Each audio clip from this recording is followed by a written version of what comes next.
Chapter 91. Mother and Son. The Count of Monte Cristo bowed to the five young men with a melancholy and dignified smile, and got into his carriage with Maximilian and Emmanuel. Albert, Beauchamp, and Chateau Renaud remained alone. Albert looked at his two friends, not timidly, but in a way that appeared to ask their opinion of what he had just done. "Indeed, my dear friend," said Beauchamp first, who had either the most feeling or the least dissimulation, "allow me to congratulate you. This is a very unhoped-for conclusion of a very disagreeable affair." Albert remained silent and wrapped in thought. Chateau Renaud contented himself with tapping his boot with his flexible cane. "Are we not going?" said he, after this embarrassing silence. "When you please," replied Beauchamp. "Allow me only to compliment Monsieur de Morcerf, who has given proof today of rare chivalric generosity." "Oh, yes," said Chateau Renaud. "It is magnificent," continued Beauchamp, "to be able to exercise so much self-control." "Assuredly. As for me, I should have been incapable of it," said Chateau Renaud, with most significant coolness. "Gentlemen," interrupted Albert, "I think you did not understand that something very serious had passed between Monsieur de Monte Cristo and myself." "Possibly, said Beauchamp immediately. "But every simpleton would not be able to understand your heroism, and sooner or later you will find yourself compelled to explain it to them more energetically than would be convenient to your bodily health and the duration of your life. May I give you a friendly counsel? Set out for Naples, The Hague, or St. Petersburg, calm countries, where the point of honor is better understood than among our hot-headed Parisians. Seek quietude and oblivion, so that you may return peaceably to France after a few years. Am I not right, Monsieur de Château-Renaud?" "That is quite my opinion," said the gentleman. "Nothing induces serious duels so much as a duel forsworn." "Thank you, gentlemen," replied Albert with a smile of indifference. "I shall follow your advice, not because you give it, but because I had before intended to quit France. I thank you equally for the service you have rendered me in being my seconds. It is deeply engraved on my heart, and after what you have just said, I remember that only." Chateau Renaud and Beauchamp looked at each other. The impression was the same on both of them, and the tone on which Morcerf had just expressed his thanks was so determined that the position would have become embarrassing for all if the conversation had continued. "Good-bye, Albert," said Beauchamp suddenly, carelessly extending his hand to the young man. The latter did not appear to arouse from his lethargy. In fact, he did not notice the offered hand. "Good-bye," said Chateau Renaud in his turn, keeping his little cane in his left hand and saluting with his right. Albert's lips scarcely whispered, "Good-bye." But his look was more explicit. It expressed a whole poem of restrained anger, proud disdain, and generous indignation. He preserved his melancholy and motionless position for some time after his two friends had regained their carriage. Then suddenly, unfastening his horse from the little tree to which his servant had tied it, he mounted and galloped off in the direction of Paris. In a quarter of an hour he was entering the house in the Rue du Helder. As he alighted, he thought he saw his father's pale face behind the curtain of the Count's bedroom. Albert turned away his head with a sigh, and went to his own apartments. He cast one lingering look on all the luxuries which had rendered life so easy and so happy since his infancy. He looked at the pictures, whose faces seemed to smile, and the landscapes, which appeared painted in brighter colours. Then he took away his mother's portrait, with its oaken frame, leaving the gilt frame from which he took it black and empty. Then he arranged all his beautiful Turkish arms, his fine English guns, his Japanese china, his cups mounted in silver, his artistic bronzes by Foucher and Barye, examined the cupboards, and placed the key in each, threw into a drawer of his secretary, which he left open, all the pocket-money he had about him, and with it the 1,000 fancy jewels from his vases and his jewel boxes. Then he made an exact inventory of everything, and placed it in the most conspicuous part of the table, after putting aside the books and papers which had collected there. At the beginning of this work, his servant, notwithstanding orders to the contrary, came to his room. "What do you want?" asked he with a more sorrowful than angry tone. "Pardon me, sir," replied the valet. "You had forbidden me to disturb you, but the Count of Morcerf has called me." "Well?" said Albert. "I did not like to go to him without first seeing you." "Why?" "Because the Count is doubtless aware that I accompanied you to the meeting this morning." "It is probable," said Albert. "And since he has sent for me, it is doubtless to question me on what happened there. What must I answer?" "The truth." "Then I shall say the duel did not take place?" "You will say I apologized to the Count of Monte Cristo. Go." The valet bowed and retired, and Albert returned to his inventory. As he was finishing this work, the sound of horses prancing in the yard and the wheels of a carriage shaking his window attracted his attention. He approached the window and saw his father get into it and drive away. The door was scarcely closed when Albert bent his steps to his mother's room, and no one being there to announce him, he advanced to her bedchamber, and, distressed by what he saw and guessed, stopped for one moment at the door. As if the same idea had animated these two beings, Mercédès was doing the same in her apartments that he had just done in his. Everything was in order: laces, dresses, jewels, linen, money. All were arranged in the drawers, and the Countess was carefully collecting the keys. Albert saw all these preparations, and understood them, and exclaiming, "My mother!" he threw his arms around her neck. The artists who could have depicted the expression of these two countenances would certainly have made them a beautiful picture. All these proofs of an energetic resolution, which Albert did not fear on his own account, alarmed him for his mother. "What are you doing?" asked he. "What were you doing?" replied she. "Oh, my mother!" exclaimed Albert, so overcome he could scarcely speak. "It is not the same with you and me. You cannot have made the same resolution I have, for I have come to warn you that I bid adieu to your house and to you." "I also," replied Mercédès, "am going, and I acknowledge I had depended on your accompanying me, for I deceived myself." "Mother," said Albert with firmness, "I cannot make you share the fate I have planned for myself. I must live henceforth without rank and fortune, and to begin this hard apprenticeship, I must borrow from a friend the loaf I shall eat until I have earned one. So, my dear mother, I am going at once to ask France to lend me the small sum I shall require to supply my present wants." "You, my poor child, suffer poverty and hunger. Oh, do not say so. It will break my resolutions." "But not mine, mother," replied Albert. "I am young and strong. I believe I am courageous, and since yesterday I have learned the power of will.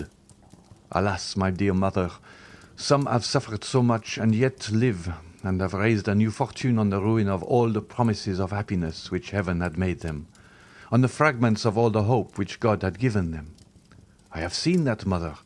I know that from the gulf in which their enemies have plunged them, they have risen with so much vigor and glory that in their turn they have ruled their former conquerors and have punished them. No, mother, from this moment I have done with the past, and accept nothing from it, not even a name, because you can understand that your son cannot bear the name of a man who ought to blush for it before another." "Albert, my child," said Mercédès, "if I had a stronger heart, that is the counsel I would have given you. Your conscience has spoken when my voice became too weak. Listen to its dictates. You had friends. Albert, break off their acquaintance. But do not despair. You have life before you, my dear Albert, for you are yet scarcely 22 years old, and as a pure heart like yours wants a spotless name, take my father's. It was Herrera. I am sure, my dear Albert, whatever may be your career, you will soon render that name illustrious. Then, my son, return to the world still more brilliant because of your former sorrows. And if I am wrong, still let me cherish these hopes, for I have no future to look forward to. For me the grave opens when I pass the threshold of this house." "I will fulfill all your wishes, my dear mother," said the young man. "Yes, I share your hopes. The anger of heaven will not pursue us, since you are pure and I am innocent. But since our resolution is formed, let us act promptly. Monsieur de Morcerf went out about half an hour ago. The opportunity is favorable to avoid an explanation." "I am ready, my son," said Mercédès. Albert ran to fetch a carriage. He recollected that there was a small furnished house to let in the Rue de Saint-Père, where his mother would find a humble but decent lodging, and thither he intended conducting the Countess. As the carriage stopped at the door, and Albert was alighting, a man approached and gave him a letter. Albert recognized the bearer. "From the Count," said Bertuccio. Albert took the letter, opened and read it, then looked round for Bertuccio, but he was gone. He returned to Mercédès with tears in his eyes and heaving breast, and without uttering a word he gave her the letter. Mercédès read: "Albert, while showing you that I have discovered your plans, I hope also to convince you of my delicacy. You are free. You leave the Count's house and you take your mother to your home. But reflect, Albert, you owe her more than your poor noble heart can pay her. Keep the struggle for yourself. Bear all the suffering, but spare her the trial of poverty which must accompany your first efforts, for she deserves not even the shadow of the misfortune which has this day fallen on her, and Providence is not willing that the innocent should suffer for the guilty. I know you are going to leave the Rue de Helder without taking anything with you. Do not seek to know how I discovered it. I know it. That is sufficient. Now listen, Albert. 24 years ago, I returned proud and joyful to my country. I had a betrothed, Albert, a lovely girl whom I adored, and I was bringing to my betrothed 150 louis, painfully amassed by ceaseless toil. This money was for her. I destined it for her, and knowing the treachery of the sea, I buried our treasure in the little garden of the house my father lived in at Marseille, on the Allée de Meilhan. Your mother, Albert, knows that poor house well. A short time since I passed through Marseille, and went to see the old place, which revives so many painful recollections. And in the evening I took a spade and dug in the corner of the garden where I had concealed my treasure. The iron box was there. No one had touched it, under a beautiful fig tree my father had planted the day I was born, which overshadowed the spot. Well, Albert, this money, which was formerly designed to promote the comfort and tranquillity of the woman I adored, may now, through strange and painful circumstances, be devoted to the same purpose. Oh, feel for me, who could offer millions to that poor woman, but who return her only the piece of black bread forgotten under my poor roof since the day I was torn from her I loved. You are a generous man, Albert, but perhaps you may be blinded by pride or resentment. If you refuse me, if you ask another for what I have a right to offer you, I will say it is ungenerous of you to refuse the life of your mother at the hands of a man whose father was allowed by your father to die in all the horrors of poverty and despair." Albert stood pale and motionless to hear what his mother would decide after she had finished reading this letter. Mercédès turned her eyes with an ineffable look towards heaven. "I accept it," said she. "He has a right to pay the dowry, which I should take with me to some convent." Putting the letter in her bosom, she took her son's arm, and with a firmer step than she even herself expected, she went downstairs. End of Chapter 91. Chapter 92. The Suicide.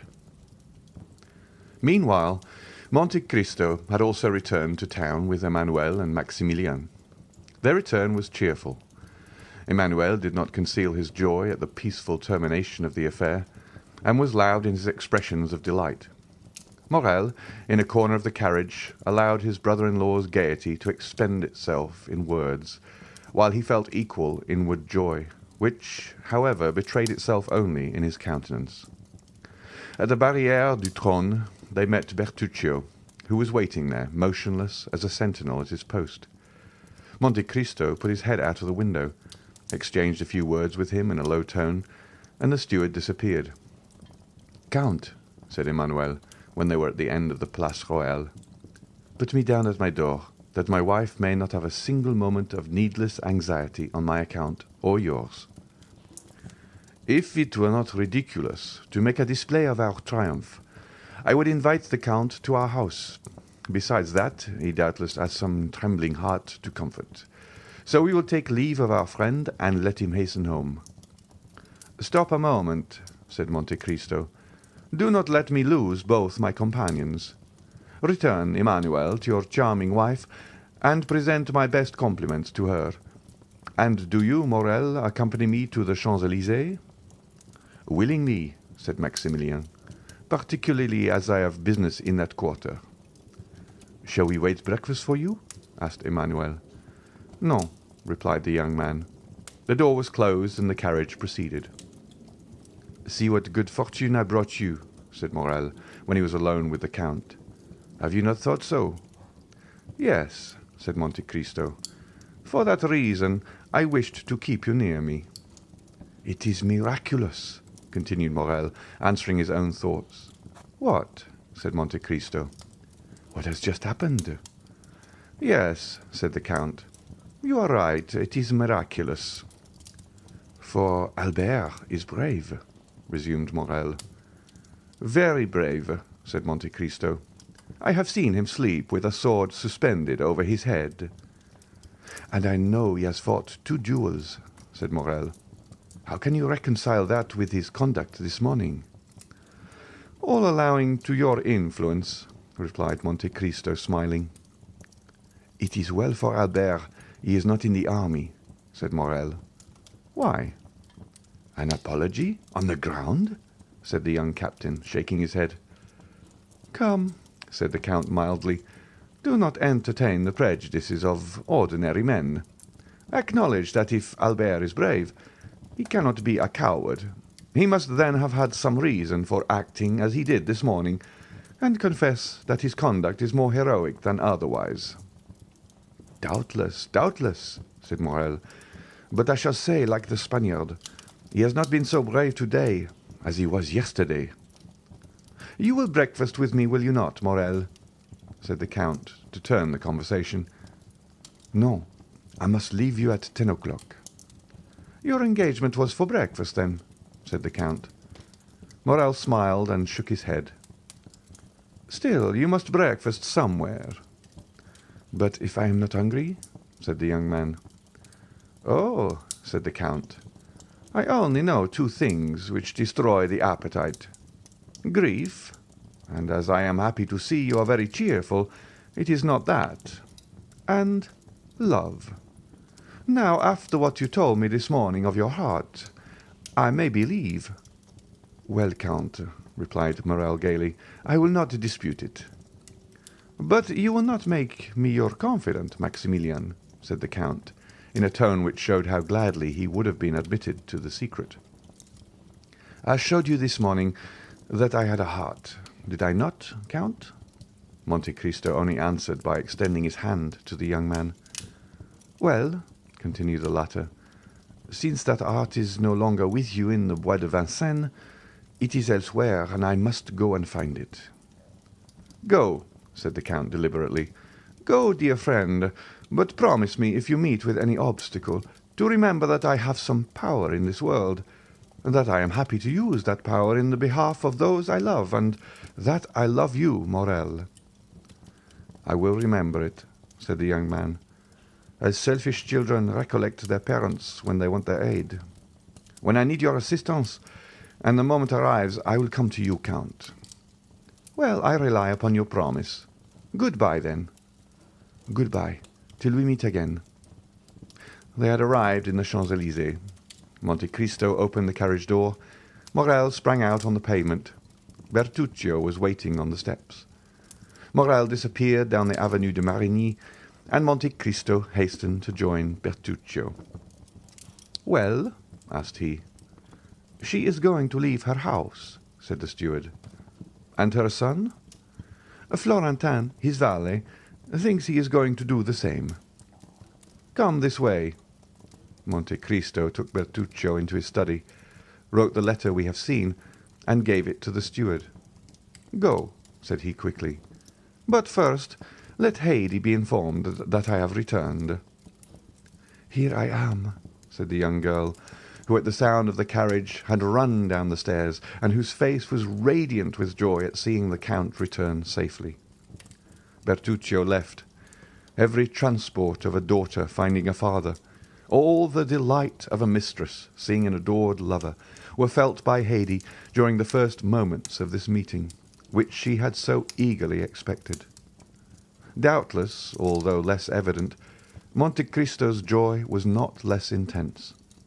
Joy to hearts which have suffered long is like the dew on the ground after a long drought. Both the heart and the ground absorb that beneficent moisture falling on them, and nothing is outwardly apparent. Monte Cristo was beginning to think, what he had not for a long time dared to believe, that there were two Mercedes in the world, and he might yet be happy. His eye, elate with happiness, was reading eagerly the tearful gaze of Haydée, when suddenly the door opened. The Count knit his brow. "Monsieur de Morcerf," said Baptistin, as if that name sufficed for his excuse. In fact, the Count's face brightened. "Which?" asked he. "The Viscount or the Count?" "The Count." "Oh!" exclaimed Haydée, "is it not yet over?" "I know not if it is finished, my beloved child," said Monte Cristo, taking the young girl's hands. "But I do know you have nothing more to fear." "But it is wretched." "That man cannot injure me, Haydée," said Monte Cristo. "It was his son alone that there was cause to fear." "And what I have suffered," said the young girl, "you shall never know, my lord." Monte Cristo smiled. "By my father's tomb," said he, extending his hand over the head of the young girl, "I swear to you, Haydée, that if any misfortune happens, it will not be to me." "I believe you, my lord, as implicitly as if God had spoken to me," said the young girl, presenting her forehead to him. Monte Cristo pressed on that pure, beautiful forehead a kiss which made two hearts throb at once, the one violently, the other heavily. "Oh," murmured the Count, "shall I then be permitted to love again?" "Ask Monsieur de Morcerf into the drawing-room," said he to Baptistin, while he led the beautiful Greek girl to a private staircase. We must explain this visit, which, although expected by Monte Cristo, is unexpected to our readers.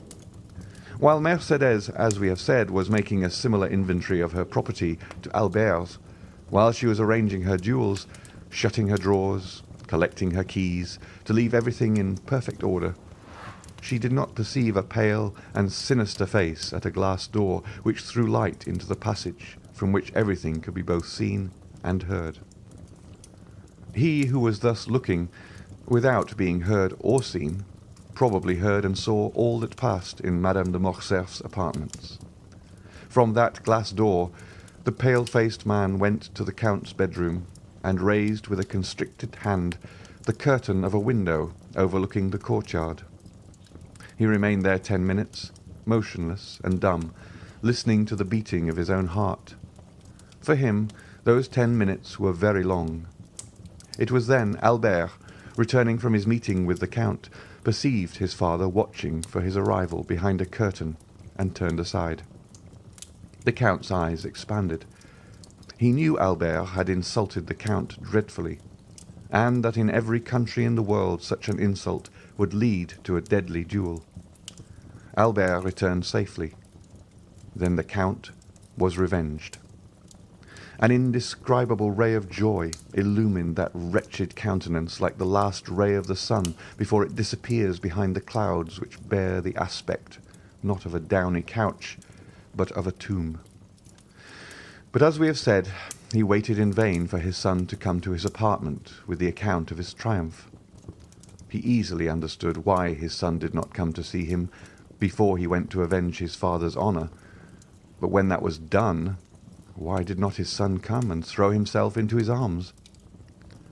It was then, when the Count could not see Albert, that he sent for his servant, who knew was authorized not to conceal anything from him. 10 minutes afterwards, General Morcerf was seen on the steps in a black coat with a military collar, black pantaloons, and black gloves. He had apparently given previous orders, for as he reached the bottom step, his carriage came from the coach-house ready for him. The valet threw into the carriage his military cloak, in which 2 swords were wrapped, and shutting the door, he took his seat by the side of the coachman. The coachman stooped down for his orders. "To the Champs-Élysées," said the general. "The Count of Monte Cristo's. Hurry!" The horses bounded beneath the whip, and in 5 minutes they stopped before the Count's door. Monsieur de Morcerf opened the door himself, and as the carriage rolled away, he passed up the walk, rang, and entered the open door with his servant. A moment afterwards, Baptistin announced the Count of Morcerf to Monte Cristo, and the latter, leading Haydée aside, ordered that Morcerf be asked into the drawing-room. The general was pacing the room the 3rd time when, in turning, he perceived Monte Cristo at the door. "Ah, it is Monsieur de Morcerf," said Monte Cristo quietly. "I thought I had not heard aright." "Yes, it is I," said the Count, whom a frightful contraction of the lips prevented from articulating freely. "May I know the cause which procures me the pleasure of seeing Monsieur de Morcerf so early?" "Had you not a meeting with my son this morning?" asked the general. "I had," replied the Count. "And I know my son had good reasons to wish to fight with you, and to endeavour to kill you." "Yes, sir, he had very good ones, but you see that in spite of them he has not killed me and did not even fight." "Yet he considered you the cause of his father's dishonour, the cause of the fearful ruin which has fallen on my house." "It is true, sir," said Monte Cristo with his dreadful calmness. "A secondary cause, but not the principal." "Doubtless you made, then, some apology or explanation." "I explained nothing, and it is he who apologized to me." "But to what do you attribute this conduct?" "To the conviction, probably, that there was one more guilty than I." "And who was that?" "His father." "That may be," said the Count, turning pale. "But you know the guilty do not like to find themselves convicted." "I know it, and I expected this result." "You expected my son would be a coward?" cried the Count. "Monsieur Albert de Morcerf is no coward," said Monte Cristo. "A man who holds a sword in his hand, and sees a mortal enemy within reach of that sword, and does not fight, is a coward. Why is he not here that I may tell him so?" "Sir," replied Monte Cristo coldly, "I did not expect that you had come here to relate to me your little family affairs. Go and tell Monsieur Albert that, and he may know what to answer you." "Oh, no, no," said the general, smiling faintly. "I did not come for that purpose. You are right. I came to tell you that I also look upon you as my enemy. I came to tell you that I hate you instinctively, that it seemed as if I had always known you and always hated you. And in short, since the young people of the present day will not fight, it remains for us to do so. Do you think so, sir?" "Certainly. And when I told you I had foreseen the result, it is the honor of your visit I alluded to." "So much the better. Are you prepared?" "Yes, sir." "You know that we shall fight till one of us is dead?" said the general, whose teeth were clinched with rage. "Until one of us dies," repeated Monte Cristo, moving his head slightly up and down. "Let us start, then. We need no witnesses." "Very true," said Monte Cristo. "It is unnecessary. We know each other so well." "On the contrary," said the count, "we know so little of each other." "Indeed," said Monte Cristo, with the same indomitable coolness. "Let us see. Are you not the soldier Fernand, who deserted on the eve of the Battle of Waterloo? Are you not the Lieutenant Fernand, who served as guide and spy to the French army in Spain? Are you not the Captain Fernand, who betrayed, sold, and murdered his benefactor Ali? And have not all these Fernands united made Lieutenant General the Count of Morcerf, peer of France?" "Oh!" cried the general, as if branded with a hot iron. "Wretch!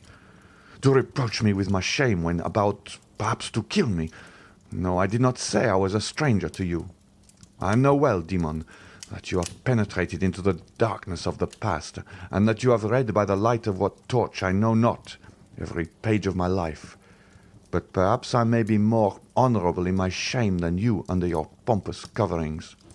No, no, I am aware you know me, but I know you only as an adventurer sewn up in gold and jewelry. You call yourself in Paris the Count of Monte Cristo, in Italy Sinbad the Sailor, in Malta I forget what, but it is your real name I want to know, in the midst of your 100 names, that I may pronounce it when we meet to fight, at the moment when I plunge my sword through your heart." The Count of Monte Cristo turned dreadfully pale. His eyes seemed to burn with a devouring fire. He leapt towards the dressing-room near his bedroom, and in less than a moment, tearing off his cravat, his coat and waistcoat, he put on a sailor's jacket and hat, from beneath which rolled his long black hair.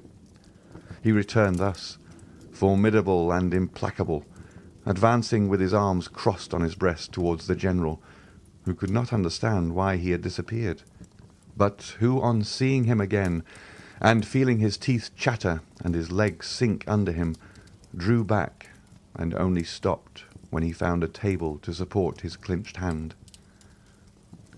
"Fernand," cried he, "of my 100 names, I need only tell you one to overwhelm you. But you guess it now, do you not? Or rather, you remember it, for notwithstanding all my sorrows and my tortures, I show you today a face which the happiness of revenge makes young again, a face you must often have seen in your dreams since your marriage with Mercédès, my betrothed." The general, with his head thrown back, hands extended, gaze fixed, looked silently at this dreadful apparition.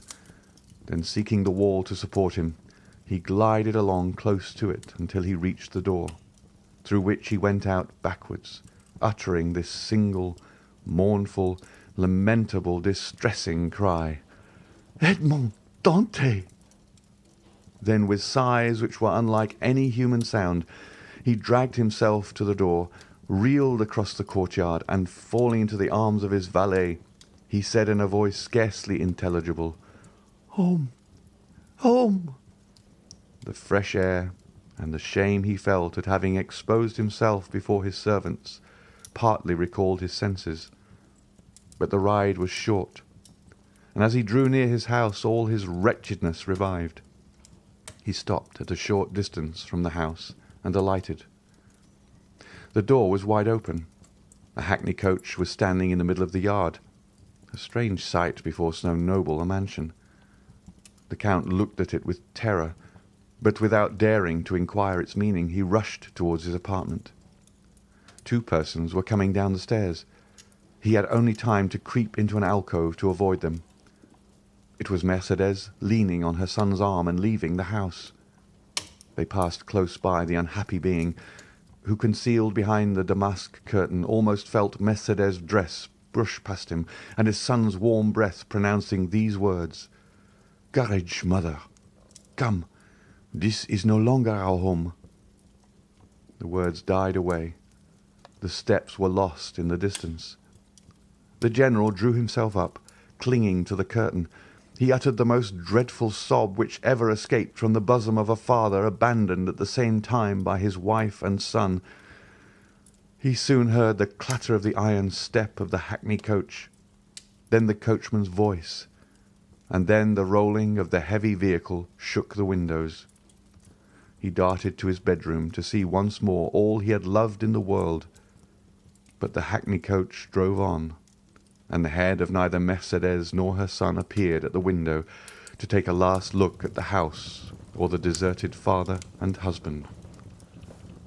And at the very moment when the wheels of that coach crossed the gateway, a report was heard, and a thick smoke escaped through one of the panes of the window which was broken by the explosion. End of chapter 92. Chapter 93. Valentine. We may easily conceive where Morel's appointment was. On leaving Monte Cristo, he walked slowly towards Villefort. We say slowly, for Morel had more than half an hour to spare to go 500 steps. But he had hastened to take leave of Monte Cristo because he wished to be alone with his thoughts. He knew this time well, the hour when Valentine was giving Noirtier his breakfast, and was sure not to be disturbed in the performance of this pious duty. Noirtier and Valentine had given him leave to go twice a week, and he was now availing himself of that permission. He had arrived. Valentine was expecting him. Uneasy and almost crazed, she seized his hand and led him to her grandfather. This uneasiness, amounting almost to frenzy, arose from the report Morcerf's adventure had made in the world, for the affair at the opera was generally known. No one at Villefort doubted that a duel would ensue from it. Valentine, with her woman's instinct, guessed that Morel would be Monte Cristo's second, and from the young man's well-known courage and his great affection for the Count, she feared that he would not content himself with the passive part assigned to him. We may easily understand how eagerly the particulars were asked for, given, and received, and Morel could read an indescribable joy in the eyes of his beloved when she knew that the termination of this affair was as happy as it was unexpected. "Now," said Valentine, motioning to Morel to sit down near her grandfather, while she took her seat on his footstool. "Now, let us talk about our own affairs. You know, Maximilien, Grandpapa once thought of leaving this house and taking an apartment away from Monsieur de Villefort's." "Yes," said Maximilien. "I recollect the project, of which I highly approved." "Well," said Valentine, "you may approve again, for Grandpapa is again thinking of it." "Bravo!" said Maximilien. "And do you know," said Valentine, "what reason Grandpapa gives for leaving this house?" Noirtier looked at Valentine to impose silence, but she did not notice him. Her looks, her eyes, her smile were all for Morel. "Oh, whatever may be Monsieur Noirtier's reason," answered Morel, "I can readily believe it to be a good one." "An excellent one," said Valentine. "He pretends the air of the Faubourg Saint-Honoré is not good for me." "Indeed?" said Morel. "In that Monsieur Noirtier may be right. You have not seemed to be well for the last fortnight." "Not very," said Valentine. "And Grandpapa has become my physician, and I have the greatest confidence in him because he knows everything." "Do you then really suffer?" asked Morel quickly. "Oh, it must not be called suffering. I feel a general uneasiness, that is all. I have lost my appetite, and my stomach feels as if it were struggling to get accustomed to something." Noirtier did not lose a word of what Valentine said. "And what treatment do you adopt for this singular complaint?" "A very simple one," said Valentine. "I swallow every morning a spoonful of the mixture prepared for my grandfather. When I say 1 spoonful, I began by 1. Now I take 4. Grandpapa says it is a panacea." Valentine smiled, but it was evident that she suffered. Maximilian, in his devotedness, gazed silently at her. She was very beautiful, but her usual pallor had increased. Her eyes were more brilliant than ever, and her hands, which were generally white, like mother of pearl, now more resembled wax, to which time was adding a yellowish hue. From Valentine, the young man looked towards Noirtier. The latter watched with strange and deep interest the young girl, absorbed by her affection, and he also, like Morel, followed those traces of inward suffering which was so little perceptible to a common observer, that they escaped the notice of everyone but the grandfather and the lover. "But," said Morel, "I thought this mixture of which you now take 4 spoonfuls was prepared for Monsieur Noirtier." "I know it is very bitter," said Valentine, "so bitter that all I drink afterwards appears to have the same taste." Noirtier looked inquiringly at his granddaughter. "Yes, grandpapa," said Valentine, "it is so. Just now, before I came down to you, I drank a glass of sugar water. I left half because it seemed so bitter." Noirtier turned pale and made a sign that he wished to speak. Valentine rose to fetch the dictionary. Noirtier watched her with evident anguish. In fact, the blood was rushing to the young girl's head already. Her cheeks were becoming red. "Oh," cried she, without losing any of her cheerfulness, "this is singular. I can't see. Did the sun shine in my eyes?" and she leaned against the window. "The sun is not shining," said Morel, more alarmed by Noirtier's expression than by Valentine's indisposition. He ran towards her. The young girl smiled. "Cheer up," she said to Noirtier. "Do not be alarmed, Maximilian. It is nothing, and has already passed away. But listen, do I not hear a carriage in the courtyard?" She opened Noirtier's door, ran to a window in the passage, and returned hastily. "Yes," said she, "it is Madame Danglars and her daughter, who have come to call on us. Good-bye, I must run away, for they would send here for me, or rather, farewell till I see you again. Stay with grandpapa, Maximilian. I promise you not to persuade them to stay." Morel watched her as she left the room. He heard her ascend the little staircase, which led both to Madame de Villefort's apartments and to hers.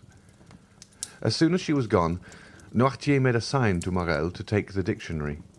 Morel obeyed. Guided by Valentine, he had learned how to understand the old man quickly. Accustomed, however, as he was to the work, he had to repeat most of the letters of the alphabet and to find every word in the dictionary, so that it was 10 minutes before the thought of the old man was translated by these words: "Fetch the glass of water and the decanter from Valentine's room." Morel rang immediately for the servant who had taken Barrois's situation, and in Noirtier's name gave that order. The servant soon returned. The decanter and the glass were completely empty. Noirtier made a sign that he wished to speak. "Why are the glass and decanter empty?" asked he. "Valentine said she only drank half the glassful."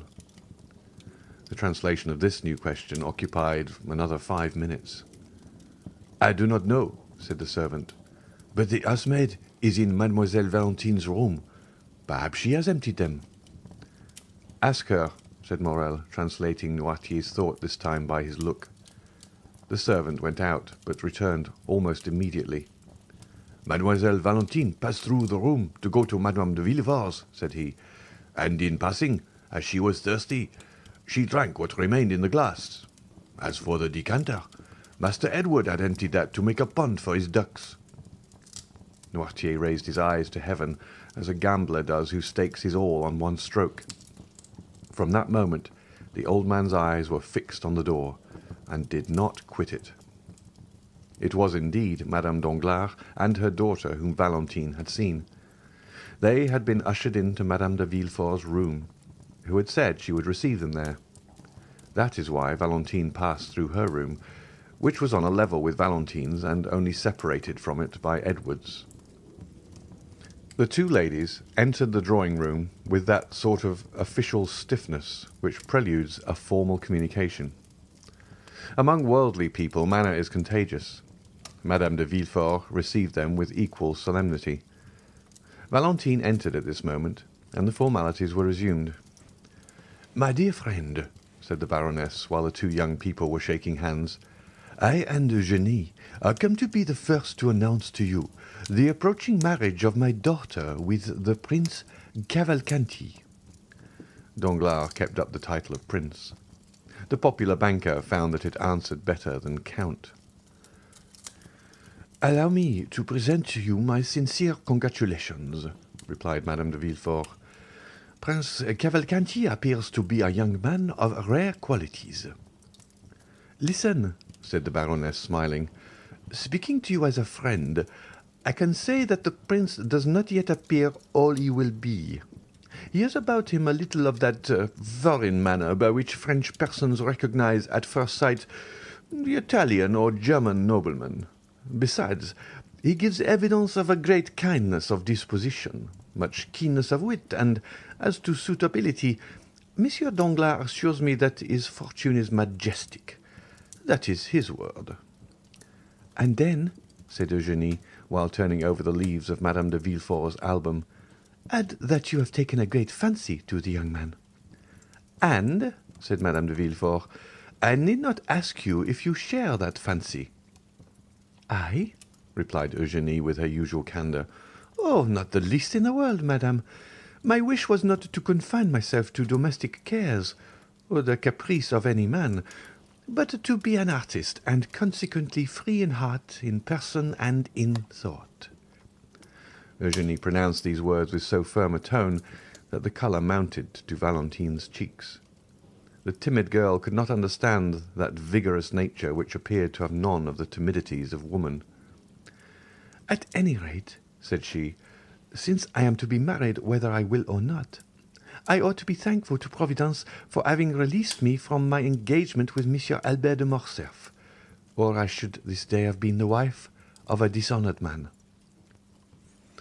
"It is true," said the Baroness, with that strange simplicity sometimes met with among fashionable ladies, and of which plebeian intercourse can never entirely deprive them. "It is very true that had not the Morcerfs hesitated, my daughter would have married Monsieur Albert. The General depended much on it. He even came to force Monsieur Danglars. We have had a narrow escape." "But," said Valentine timidly, "does all the father's shame revert upon the son? Monsieur Albert appears to me quite innocent of the treason charged against the General." "Excuse me," said the implacable young girl. "Monsieur Albert claims and well deserves his share. It appears that after having challenged Monsieur de Monte Cristo at the opera yesterday, he apologized on the ground today." "Impossible," said Madame de Villefort. "Ah, my dear friend," said Madame Danglars, with the same simplicity we before noticed, "it is a fact. I heard it from Monsieur Debray, who was present at the explanation." Valentine also knew the truth, but she did not answer. A single word had reminded her that Morel was expecting her in Monsieur Noirtier's room. Deeply engaged with a sort of inward contemplation, Valentine had ceased for a moment to join in the conversation. She would, indeed, have found it impossible to repeat what had been said the last few minutes, when suddenly Madame Danglars' hand pressed on her arm, arousing her from her lethargy. "What is it?" said she, starting at Madame Danglars' touch, as she would have done from an electric shock. "It is, my dear Valentine," said the Baroness, "that you are doubtless suffering." "I?" said the young girl, passing her hand across her burning forehead. "Yes, look at yourself in that glass. You have turned pale and then red successively, 3 or 4 times in 1 minute." "Indeed," cried Eugenie, "you are very pale." "Oh, do not be alarmed. I have been so for many days." Artless as she was, the young girl knew that this was an opportunity to leave, and besides, Madame de Villefort came to her assistance. "Retire, Valentine," said she. "You are really suffering, and these ladies will excuse you. Drink a glass of pure water. It will restore you." Valentine kissed Eugenie, bowed to Madame Danglars, who had already risen to take her leave, and went out. "That poor child," said Madame de Villefort when Valentine was gone.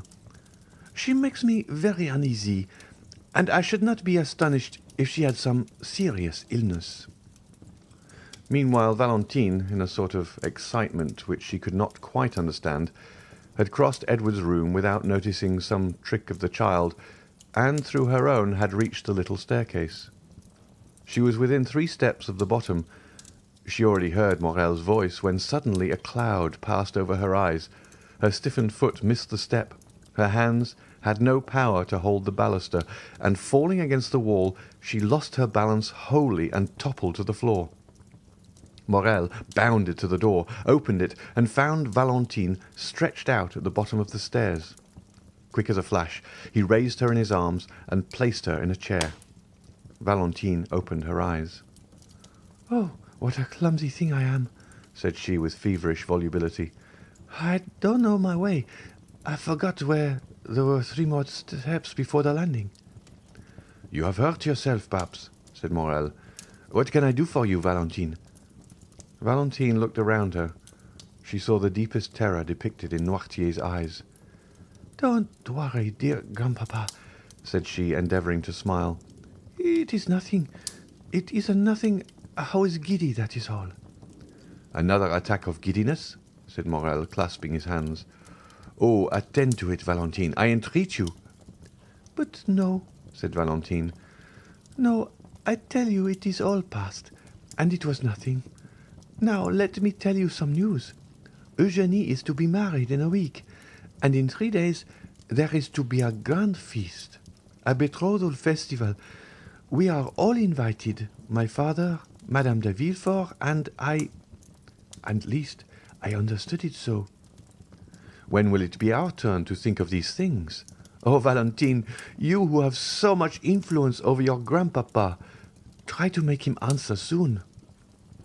"And do you," said Valentine, "depend on me to stimulate the tardiness and arouse the memory of grandpapa?" "Yes," cried Morel.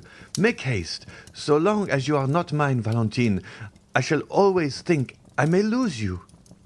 "Oh," replied Valentine with a convulsive movement. "Oh, indeed, Maximilian, you are too timid for an officer, for a soldier who, they say, never knows fear." She burst into a forced and melancholy laugh. Her arms stiffened and twisted. Her head fell back on her chair, and she remained motionless. The cry of terror which was stopped on Noirtier's lips seemed to start from his eyes. Morel understood it. He knew he must call assistance. The young man rang the bell violently. The housemaid, who had been in Mademoiselle Valentine's room, and the servant, who had replaced Barrois, ran in at the same moment. Valentine was so pale, so cold, so inanimate, that without listening to what was said to them, they were seized with the fear which pervaded that house, and they flew into the passage, crying for help. Madame Danglars and Eugenie were going out at the moment. They heard the cause of the disturbance. "I told you so!" exclaimed Madame de Villefort. "Poor child!" End of chapter 93. Chapter 94. Maximilien's avowal. At the same moment, Monsieur de Villefort's voice was heard calling from his study. "What is the matter?" Morel looked at Noirtier, who had recovered his self-command, and with a glance indicated the closet where once before, under somewhat similar circumstances, he had taken refuge. He had only time to get his hat and throw himself breathless into the closet when the procureur's footstep was heard in the passage. Villefort sprang into the room, ran to Valentine, and took her in his arms. "A physician! A physician! Monsieur d'Avrigny!" replied Villefort. "Or rather, I will go for him myself." He flew from the apartment, and Morel, at the same moment, darted out at the other door. He had been struck to the heart by a frightful recollection. The conversation he had heard between the doctor and Villefort the night of Madame de Saint-Méran's death recurred to him. These symptoms, to a less alarming extent, were the same which had preceded the death of Barrois. At the same time, Monte Cristo's voice seemed to resound in his ear with the words he had heard only 2 hours before. Whatever you want, Morel, come to me. I have great power." More rapidly than thought, he darted down the Rue Matignon and thence to the Avenue des Champs-Élysées. Meanwhile, Monsieur de Villefort arrived in a hired cabriolet at Monsieur d'Avrigny's door. He rang so violently that the porter was alarmed. Villefort ran upstairs without saying a word. The porter knew him and let him pass, only calling to him, "In his study, Monsieur Procureur, in his study." Villefort pushed, or rather forced, the door open. "Ah," said the doctor, "is it you?" "Yes," said Villefort, closing the door after him. "It is I, who am come in my turn to ask you if we are quite alone. Doctor, my house is accursed." "What?" said the latter with apparent coolness, but with deep emotion. "Have you another invalid?" "Yes, doctor," cried Villefort, clutching his hair. "Yes." D'Avrigny's look implied, "I told you it would be so." Then he slowly uttered these words: "Who is now dying in your house? What new victim is going to accuse you of weakness before God?" A mournful sob burst from Villefort's heart. He approached the doctor, and seizing his arm, "Valentine," said he, "it is Valentine's turn." "Your daughter?" cried d'Avrigny with grief and surprise. "You see, you were deceived," murmured the magistrate. "Come and see her, and on her bed of agony entreat her pardon for having suspected her." "Each time you have applied to me," said the doctor, "it has been too late. Still, I will go. But let us make haste, sir. With the enemies you have to do with there is no time to be lost." "Oh, this time, doctor, you shall not have to reproach me with weakness. This time I will know the assassin and will pursue him." "Let us try first to save the victim before we think of revenging her," said d'Avrigny. "Come." The same cabriolet which had brought Villefort took them back at full speed, and at this moment Morel rapped at Monte Cristo's door. The Count was in his study, and was reading with an angry look something which Bertuccio had brought him in haste. Hearing the name of Morel, who had left him only 2 hours before, the Count raised his head, arose, and sprang to meet him. "What is the matter, Maximilian?" asked he. "You are pale, and the perspiration rolls from your forehead." Morel fell into a chair. "Yes," said he, "I came quickly. I wanted to speak to you." "Are all your family well?" asked the Count with an affectionate benevolence, whose sincerity no one could for a moment doubt. "Thank you, Count, thank you," said the young man, evidently embarrassed how to begin the conversation. "Yes, every one in my family is well." "So much the better. Yet you have something to tell me," replied the Count with increased anxiety. "Yes," said Morel, "it is true. I have but now left a house where death has just entered to run to you." "Are you then come from Monsieur de Morcerf's?" asked Monte Cristo. "No," said Morel. "Is someone dead in his house?" "The general has just blown his brains out," replied Monte Cristo with great coolness. "Oh, what a dreadful event!" cried Maximilian. "Not for the Countess or for Albert," said Monte Cristo. "A dead father or husband is better than a dishonoured one. Blood washes out shame." "Poor Countess," said Maximilian. "I pity her very much. She is so noble a woman." "Pity Albert also, Maximilian, for believe me he is the worthy son of the Countess. But let us return to yourself. You have hastened to me. Can I have the happiness of being useful to you?" "Yes, I need your help. That is, I thought like a madman that you could lend me your assistance in a case where God alone can succour me." "Tell me what it is," replied Monte Cristo. "Oh," said Morel, "I know not, indeed, if I may reveal this secret to mortal ears, but fatality impels me, necessity constrains me, Count." Morel hesitated. "Do you think I love you?" said Monte Cristo, taking the young man's hand affectionately in his. "Oh, you encourage me, and something tells me there," placing his hand on his heart, "that I ought to have no secret from you." You are right, Morel. God is speaking to your heart, and your heart speaks to you. Tell me what it says. Count, will you allow me to send Baptistin to inquire after someone you know? I am at your service, and still more my servants. Oh, I cannot live if she is not better. Shall I ring for Baptistin? No, I will go and speak to him myself. Morel went out, called Baptistin, and whispered a few words to him. The valet ran directly. "Well, have you sent?" asked Monte Cristo, seeing Morel return. "Yes, and now I shall be more calm." "You know I am waiting," said Monte Cristo, smiling. "Yes, and I will tell you. One evening I was in a garden. A clump of trees concealed me. No one suspected I was there. Two persons passed near me. Allow me to conceal their names for the present.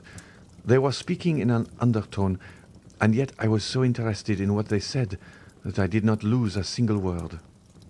"There is a gloomy introduction, if I may judge from your pallor and shuddering, Morel." "Oh, yes, very gloomy, my friend.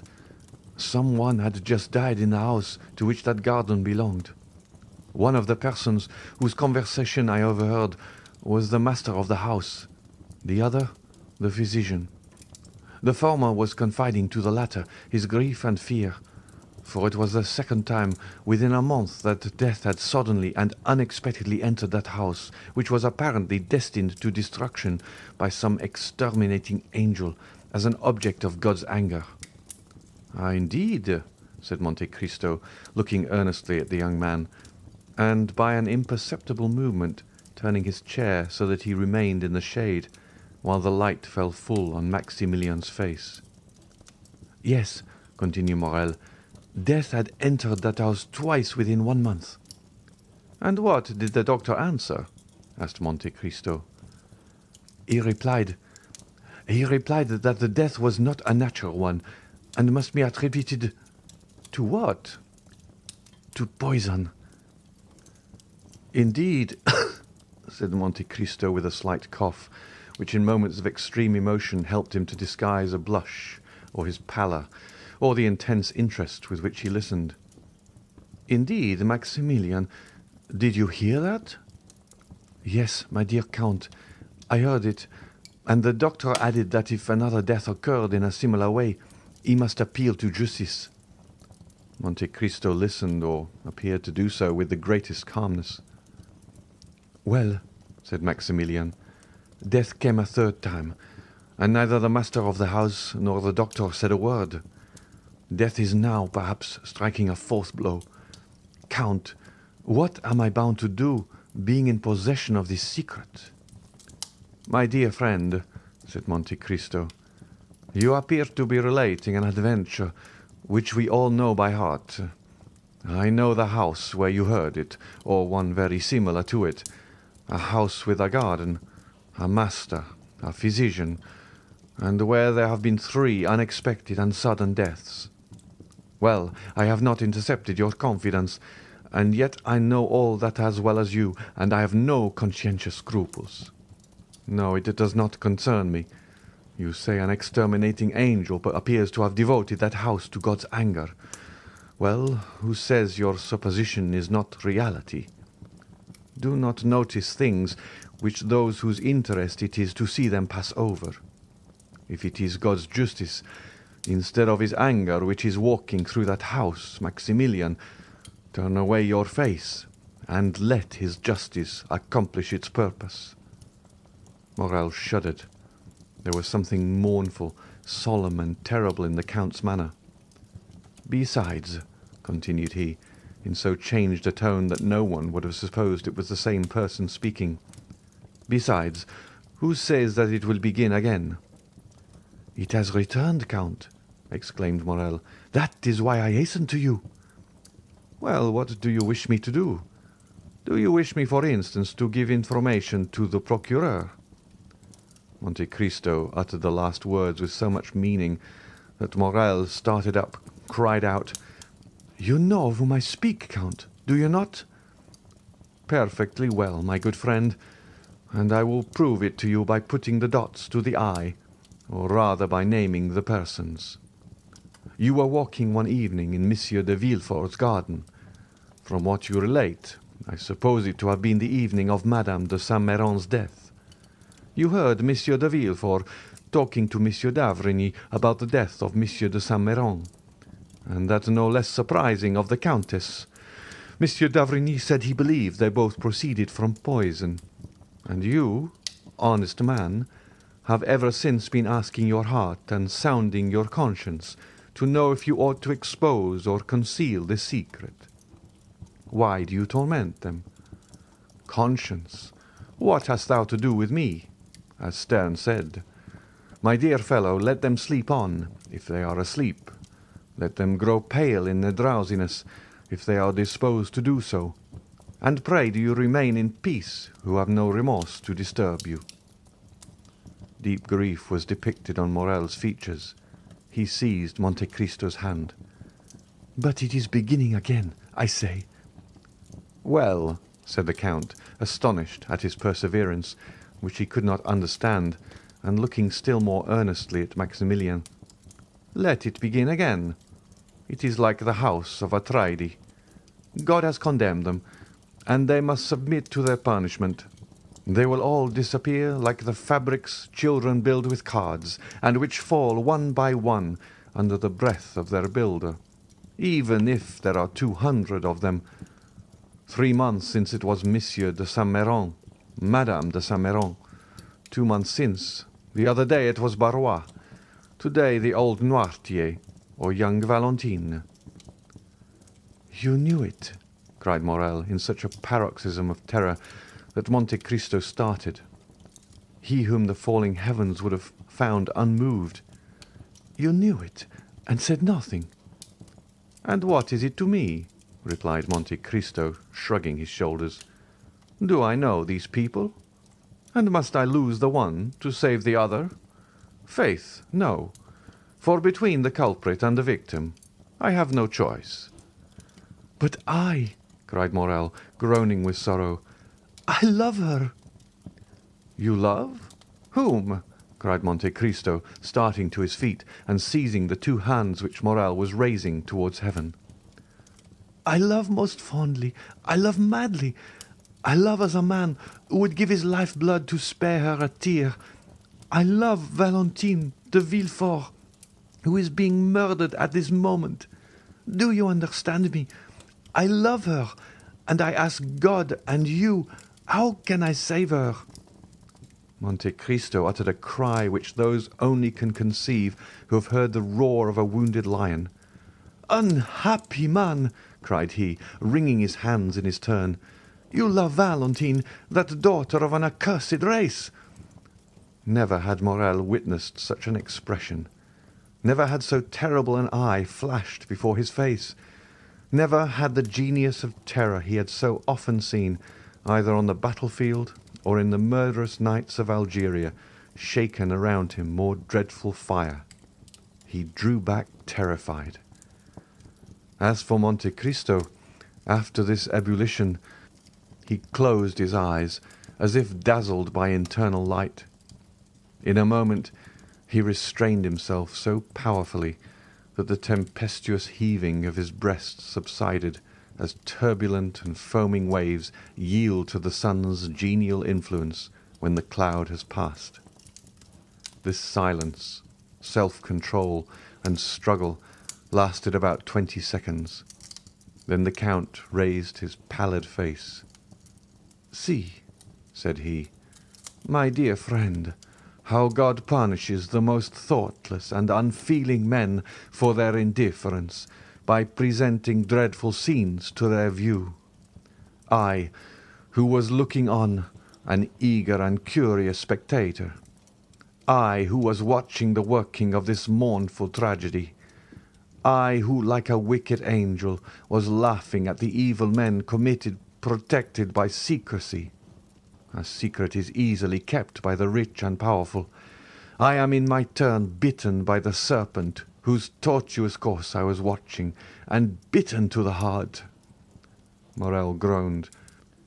Come, come, continued the Count. "Complaints are unavailing. Be a man, be strong, be full of hope, for I am here and will watch over you." Morel shook his head sorrowfully. "I tell you to hope. Do you understand me?" cried Monte Cristo. "Remember that I never uttered a falsehood and am never deceived. It is 12 o'clock, Maximilian. Thank heaven that you came at noon rather than in the evening or tomorrow morning.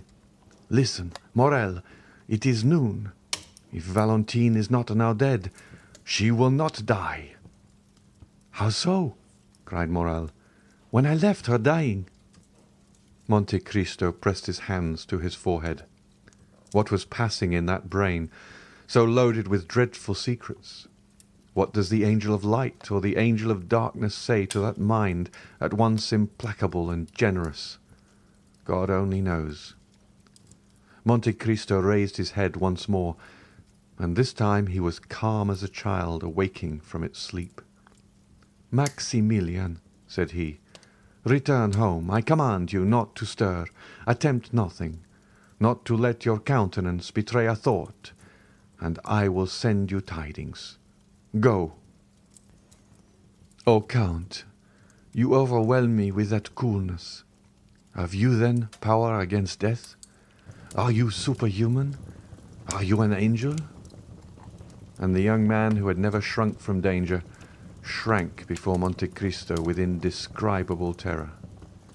But Monte Cristo looked at him with so melancholy and sweet a smile that Maximilian felt the tears filling his eyes. "I can do much for you, my friend," replied the Count. "Go. I must be alone." Morel, subdued by the extraordinary ascendancy Monte Cristo exercised over everything around him, did not endeavour to resist it. He pressed the Count's hand and left. He stopped one moment at the door for Baptistin, whom he saw in the Rue Matignon, and who was running. Meanwhile, Villefort and d'Avrigny had made all possible haste. Valentine had not revived from her fainting fit on their arrival, and the doctor examined the invalid with all the care the circumstances demanded, and with an interest which the knowledge of the secret intensified twofold. Villefort, closely watching his countenance and his lips, awaited the result of the examination. Noirtier, paler than even the young girl, more eager than Villefort for the decision, was watching also intently and affectionately. At last, d'Avrigny slowly uttered these words: "She is still alive." "Still?" cried Villefort. "Oh, doctor, what a dreadful word is that!" "Yes," said the physician, "I repeat it. She is still alive, and I am astonished at it." "But is she safe?" asked the father. "Yes, since she lives." At that moment d'Avrigny's glance met Noirtier's eye. It glistened with such extraordinary joy, so rich and full of thought, that the physician was struck. He placed the young girl again on the chair. Her lips were scarcely discernible, they were so pale and white, as well as her whole face, and remained motionless, looking at Noirtier, who appeared to anticipate and commend all he did. "Sir," said d'Avrigny to Villefort, "call Mademoiselle Valentine's maid, if you please." Villefort went himself to find her, and d'Avrigny approached Noirtier. "Have you something to tell me?" asked he. The old man winked, his eyes expressively, which we may remember was his only way of expressing his approval. "Privately?" "Yes." "Well, I remain with you." At this moment Villefort returned, followed by the lady's maid, and after her came Madame de Villefort. "What is the matter, then, with this dear child? She has just left me, and she complained of being indisposed, but I do not think seriously of it." The young woman, with tears in her eyes and every mark of affection of a true mother, approached Valentine and took her hand. D'Avrigny continued to look at Noirtier. He saw the eyes of the old man dilate and become round. His cheeks turn pale and tremble. The perspiration stood in drops upon his forehead. Ah, said he, involuntarily following Noirtier's eyes, which were fixed on Madame de Villefort, who repeated, "This poor child would be better in bed. Come, Fanny, we will put her to bed." Monsieur d'Avrigny, who saw that would be a means of his remaining alone with Noirtier, expressed his opinion that it was the best thing that could be done, but he forbade that anything should be given to her except what he ordered. They carried Valentine away. She had revived, but could scarcely move or speak, so shaken was her frame by the attack. She had, however, just power to give one parting look to her grandfather, who in losing her seemed to be resigning his very soul. D'Avrigny followed the invalid, wrote a prescription, ordered Villefort to take a cabriolet, go in person to a chemist's to get the prescribed medicine, bring it himself, and wait for him in his daughter's room. Then, having renewed his injunction not to give Valentine anything, he went down again to Noirtier, shut the doors carefully, and after convincing himself that no one was listening, "Do you," said he, "know anything of this young lady's illness?" "Yes," said the old man. "We have no time to lose. I will question, and do you answer me?" Noirtier made a sign that he was ready to answer. "Did you anticipate the accident which has happened to your granddaughter?" "Yes." D'Avrigny reflected a moment, then approaching Noirtier, "Pardon what I am going to say," added he, "but no indication should be neglected in this terrible situation. Did you see poor Barrois die?" Noirtier raised his eyes to heaven. "Do you know of what he died?" asked d'Avrigny, placing his hand on Noirtier's shoulder. "Yes," replied the old man. "Do you think he died a natural death?" A sort of smile was discernible on the motionless lips of Noirtier. "Then you have thought that Barrois was poisoned?" "Yes." "Do you think the poison he fell a victim to was intended for him?" "No." "Do you think the same hand which unintentionally struck Barrois has now attacked Valentine?" "Yes." "Then she will die too?" asked d'Avrigny, fixing his penetrating gaze on Noirtier. He watched the effect of this question on the old man. "No," replied he with an air of triumph which would have puzzled the most clever diviner. "Then you hope?" said d'Avrigny with surprise. "Yes." "What do you hope?" The old man made him understand with his eyes that he could not answer. "Ah, yes, it is true," murmured d'Avrigny. Then turning to Noirtier, "Do you hope the assassin will be tried?" "No." "Then you hope the poison will take no effect on Valentine?" "Yes." "It is no news to you," added d'Avrigny, "to tell you that an attempt has been made to poison her." The old man made a sign that he entertained no doubt upon the subject. "Then how do you hope Valentine will escape?" Noirtier kept his eyes steadfastly fixed on the same spot. D'Avrigny followed the direction and saw that they were fixed on a bottle containing the mixture which he took every morning. "Ah, indeed," said d'Avrigny, struck with a sudden thought. "Has it occurred to you?" Noirtier did not let him finish. "Yes," said he. "To prepare a system to resist poison?" "Yes." "By accustoming her by degrees?" "Yes, yes, yes," said Noirtier, delighted to be understood. "Of course. I had told you that there was brucine in the mixture I gave you." "Yes." "And by accustoming her to that poison, you have endeavored to neutralize the effect of a similar poison." Noirtier's joy continued. "And you have succeeded!" exclaimed d'Avrigny. "Without that precaution, Valentine would have died before assistance could have been procured. The dose has been excessive, but she has only been shaken by it, and this time, at any rate, Valentine will not die." A superhuman joy expanded the old man's eyes, which were raised towards heaven with an expression of infinite gratitude. At this moment, Villefort returned.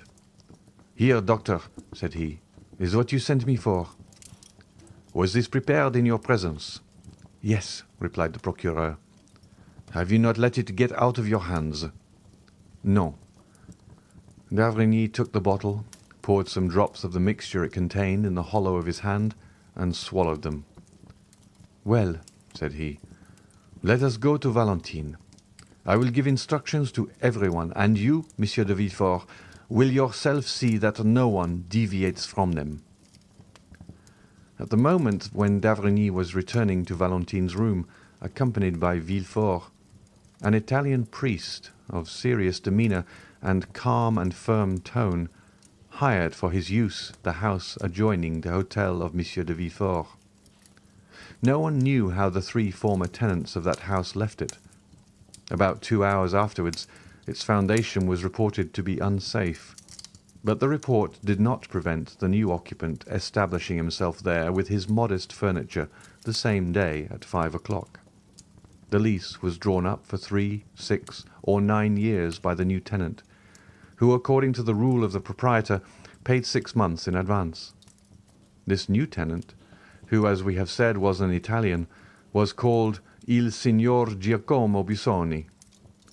Workmen were immediately called in, and that same night the passengers at the end of the faubourg saw with surprise that carpenters and masons were occupied in repairing the lower part of the tottering house. End of chapter 94. Chapter 95. Father and Daughter. We saw in a preceding chapter how Madame Danglars went formally to announce to Madame de Villefort the approaching marriage of Eugénie Danglars and Monsieur Andrea Cavalcanti. This announcement, which implied, or appeared to imply, the approval of all the persons concerned in this momentous affair, had been preceded by a scene to which our readers must be admitted. We beg them to take one step backward and to transport themselves, the morning of that day of great catastrophes, into the showy, gilded salon we have before shown them, and which was the pride of its owner, Baron Danglars. In this room, at about 10 o'clock in the morning, the banker himself had been walking to and fro for some minutes, thoughtfully and in evident uneasiness, watching both doors and listening to every sound. When his patience was exhausted, he called his valet.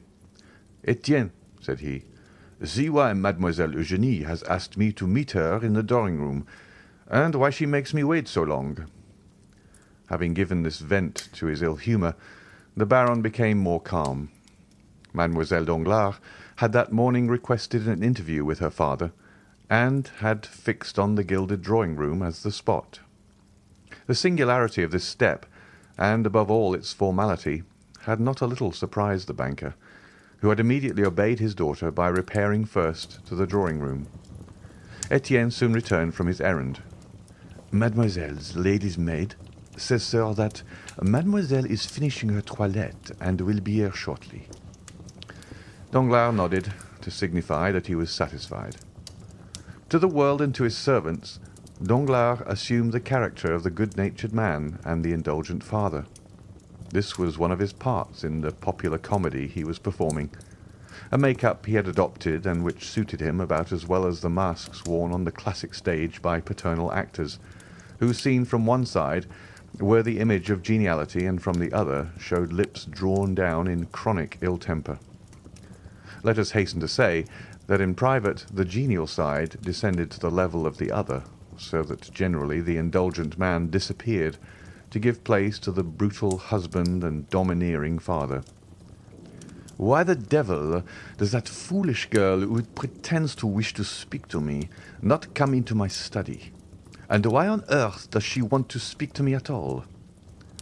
He was turning this thought over in his brain for the 20th time, when the door opened and Eugénie appeared, attired in a figured black satin dress, her hair dressed and gloves on as if she were going to the Italian opera.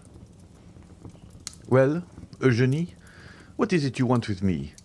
And why in this solemn drawing-room when the study is so comfortable?" "I quite understand why you ask, sir," said Eugénie, making a sign that her father might be seated. And in fact, your two questions suggest fully the theme of our conversation. I will answer them both, and contrary to the usual method, the last first, because it is the least difficult. I have chosen the drawing-room, sir, as our place of meeting, in order to avoid the disagreeable impressions and influences of a banker's study. Those gilded cash-books, drawers locked like gates of fortresses, heaps of bank bills, come from I know not where, and the quantities of letters from England, Holland, Spain, India, China, and Peru have generally a strange influence on a father's mind, and make him forget that there is in the world an interest greater and more sacred than the good opinion of his correspondents. I have therefore chosen this drawing-room, where you see, smiling and happy in their magnificent frames, your portrait, mine, my mother's, and all sorts of rural landscapes and touching pastorals. I rely much on external impressions. Perhaps with regard to you, they are immaterial, but I should be no artist if I had not some fancies. Very well, replied Monsieur Danglars, who had listened to all this preamble with imperturbable coolness, but without understanding a word, since, like every man burdened with thoughts of the past, he was occupied with seeking the thread of his own ideas in those of the speaker. There is, then, the second point cleared up, or nearly so, said Eugénie without the least confusion, and with that masculine pointedness which distinguished her gesture and her language. And you appear satisfied with the explanation. Now, let us return to the first. You asked me why I have requested this interview. I will tell you in 2 words. Sir, I will not marry Count Andrea Cavalcanti. Danglars leapt from his chair and raised his eyes and arms towards heaven. Yes, indeed, sir, continued Eugénie, still quite calm. You are astonished, I see, for since this little affair began, I have not manifested the slightest opposition. And yet I am always sure, when the opportunity arrives, to oppose a determined and absolute will to people who have not consulted me, and things which displease me. However, this time my tranquillity or passiveness, as philosophers say, proceeded from another source. It proceeded from a wish, like a submissive and devoted daughter. A slight smile was observable on the purple lips of the young girl. To practice obedience. Well? asked Danglars. Well, sir, replied Eugénie. I have tried to the very last, and now that the moment has come, I feel, in spite of all my efforts, that it is impossible. But, said Danglars, whose weak mind was at first quite overwhelmed with the weight of this pitiless logic, marking evident premeditation and force of will, what is the reason for this refusal, Eugénie? What reason do you assign? My reason? replied the young girl. Well, it is not that the man is more ugly, more foolish, or more disagreeable than any other. No, Monsieur Andrea Cavalcanti may appear to those who look at men's faces and figures as a very good specimen of his kind. It is not either that my heart is less touched by him than any other. That would be a schoolgirl's reason, which I consider quite beneath me. I actually love no one, sir. You know it, do you not? I do not then see why, without real necessity, I should encumber my life with a perpetual companion. Has not some sage said, "Nothing too much," and another, "I carry all my effects with me." I have been taught these 2 aphorisms in Latin and in Greek. One is, I believe, from Phaedrus, and the other from Bias. Well, my dear father, in the shipwreck of life, for life is an eternal shipwreck of our hopes, I cast into the sea my useless encumbrance, that is all, and I remain with my own will disposed to live perfectly alone, and consequently perfectly free. Unhappy girl, murmured Danglars, turning pale, for he knew from long experience the solidity of the obstacle he had so suddenly encountered. "Unhappy girl?" replied Eugenie. "Unhappy girl, do you say, sir? No, indeed. The exclamation appears quite theatrical and affected. Happy, on the contrary, for what am I in want of? The world calls me beautiful. It is something to be well received. I like a favourable reception. It expands the countenance, and those around me do not then appear so ugly. I possess a share of wit and a certain relative sensibility which enables me to draw from life in general, for the support of mine, all I meet with that is good, like the monkey who cracks the nut to get at its contents. I am rich, for you have one of the first fortunes in France. I am your only daughter, and you are not so exacting as the fathers of the Porte Saint-Martin and Gaiety, who disinherit their daughters for not giving them grandchildren. Besides, the provident law has deprived you of the power to disinherit me, at least entirely, as it has also of the power to compel me to marry Monsieur this or Monsieur that, and so, being beautiful, witty, somewhat talented, as the comic operas say, and rich, and that is happiness, sir, why do you call me unhappy?" Danglars, seeing his daughter smiling, and proud even to insolence, could not entirely repress his brutal feelings, but they betrayed themselves only by an exclamation. Under the fixed and inquiring gaze levelled at him from under those beautiful black eyebrows, he prudently turned away, and calmed himself immediately, daunted by the power of a resolute mind. "Truly, my daughter," replied he with a smile, "you are all you boast of being, excepting one thing. I will not too hastily tell you which, but would rather leave you to guess it."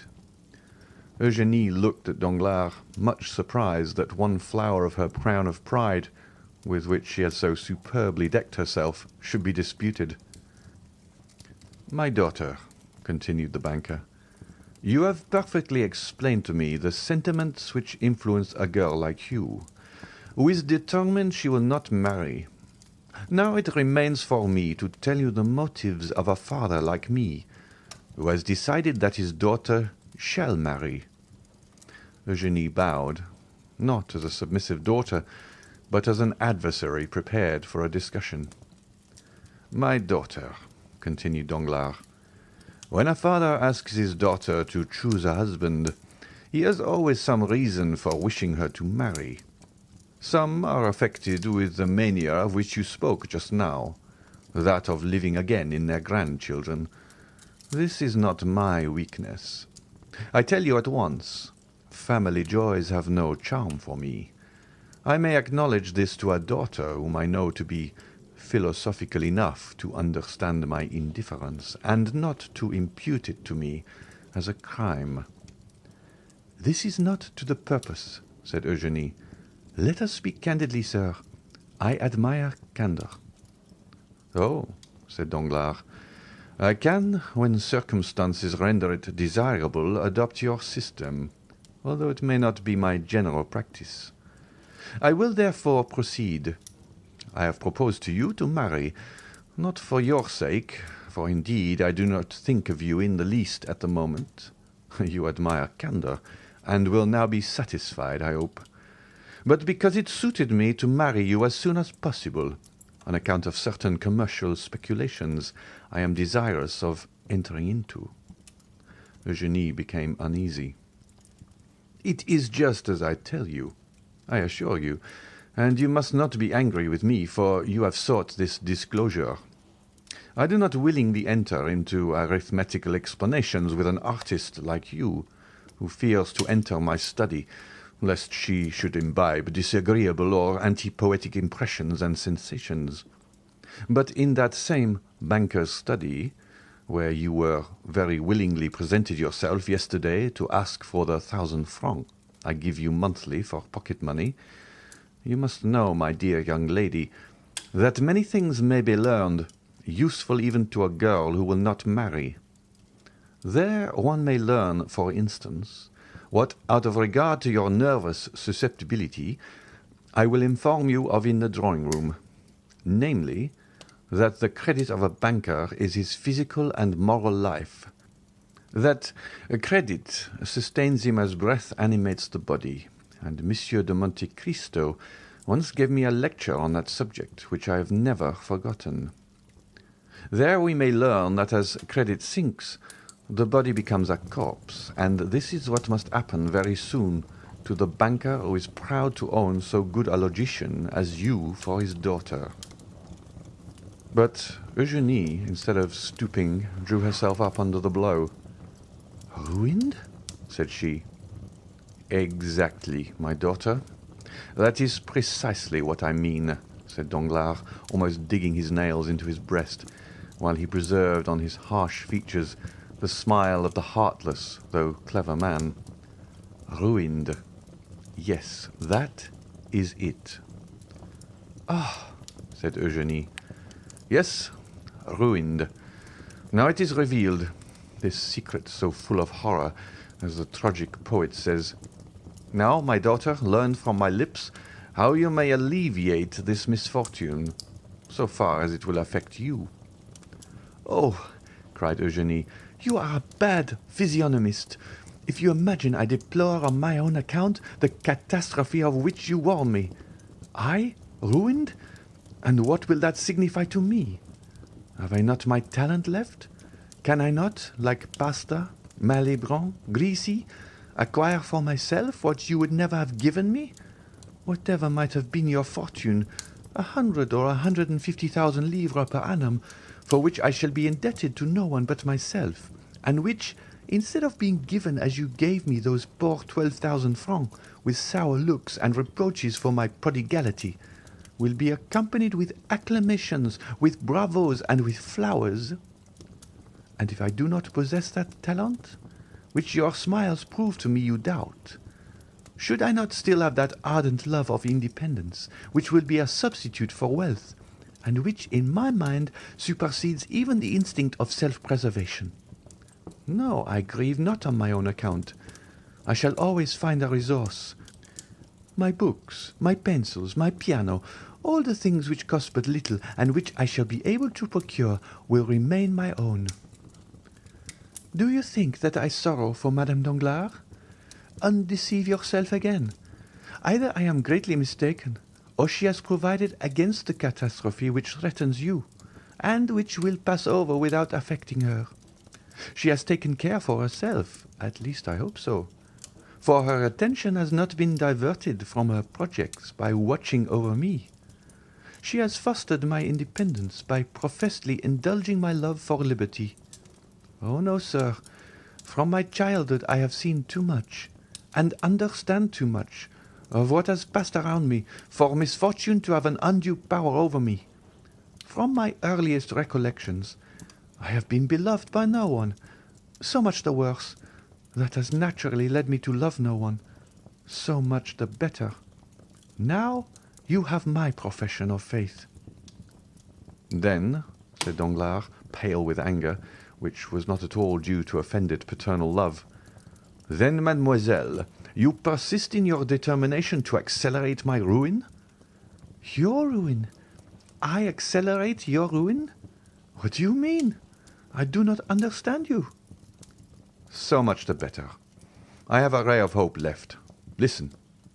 "I am all attention," said Eugenie, looking so earnestly at her father that it was an effort for the latter to endure her unrelenting gaze. "Monsieur Cavalcanti," continued Danglars, "is about to marry you, and will place in my hands his fortune, amounting to 3,000,000 livres." "That is admirable," said Eugenie with sovereign contempt, smoothing her gloves out, one upon the other. "You think I shall deprive you of those 3,000,000?" said Danglars. "But do not fear it. They are destined to produce at least 10. I and a brother banker have obtained a grant of a railway, the only industrial enterprise which in these days promises to make good the fabulous prospects that lure once held out to the eternally deluded Parisians in the fantastic Mississippi scheme. As I look at it, a millionth part of a railway is worth fully as much as an acre of waste land on the banks of the Ohio. We make in our case a deposit on a mortgage, which is an advance, as you see, since we gain at least 10, 15, 20 or 100 livres worth of iron in exchange for our money. Well, within a week I am to deposit 4 million for my share. The 4 million, I promise you, will produce 10 or 12. But during my visit to you the day before yesterday, sir, which you appear to recollect so well, replied Eugénie, I saw you arranging a deposit, is not that the term, of 5 million and a half. You even pointed it out to me in 2 drafts on the Treasury, and you were astonished that so valuable a paper did not dazzle my eyes like lightning. Yes, but those 5 millions and a half are not mine, and are only a proof of the great confidence placed in me. My title of popular banker has gained me the confidence of charitable institutions, and the 5 millions and a half belong to them. At any other time, I should not have hesitated to make use of them, but the great losses I have recently sustained are well known, and, as I told you, my credit is rather shaken. That deposit may be at any moment withdrawn, and if I had employed it for another purpose, I should bring on me a disgraceful bankruptcy. I do not despise bankruptcies, believe me, but they must be those which enrich, not those which ruin. Now, if you marry Monsieur Cavalcanti and I get the 3 millions, or even if it is thought I am going to get them, my credit will be restored, and my fortune, which for the last month or 2 has been swallowed up in gulfs which have been opened in my path by an inconceivable fatality, will revive. Do you understand me? Perfectly. You pledge me for 3 millions, do you not? The greater the amount, the more flattering it is to you. It gives you an idea of your value. Thank you. One word more, sir. Do you promise me to make what use you can of the report of the fortune Monsieur Cavalcanti will bring without touching the money? This is no act of selfishness, but of delicacy. I am willing to help rebuild your fortune, but I will not be an accomplice in the ruin of others. But since I tell you, cried Danglars, that with these 3 millions, do you expect to recover your position, sir, without touching those 3 millions? I hope so, if the marriage should take place and confirm my credit. Shall you be able to pay Monsieur Cavalcanti the 500,000 francs you promise for my dowry? He shall receive them on returning from the mayor's. Very well. What next? What more do you want? I wish to know if, in demanding my signature, you leave me entirely free in my person. Absolutely. Then, as I said before, sir, very well. I am ready to marry Monsieur Cavalcanti. But what are you up to? Ah, that is my affair. What advantage should I have over you if, knowing your secret, I were to tell you mine? Danglars bit his lips.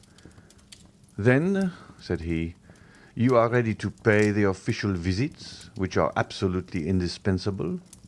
Yes, replied Eugénie. And to sign the contract in 3 days? Yes. Then in my turn I also say, very well. Danglars pressed his daughter's hand in his. But, extraordinary to relate, the father did not say, thank you, my child. Nor did the daughter smile at her father. Is the conference ended? asked Eugénie, rising. Danglars motioned that he had nothing more to say. 5 minutes afterwards, the piano resounded to the touch of Mademoiselle d'Armilly's fingers, and Mademoiselle Danglars was singing Brabantio's Malediction on Desdemona. At the end of the piece, Etienne entered, and announced to Eugénie that the horses were in the carriage, and that the Baroness was waiting for her to pay her visits. We have seen them at Villefort. They proceeded then on their course. End of chapter 95. Chapter 96. The Contract.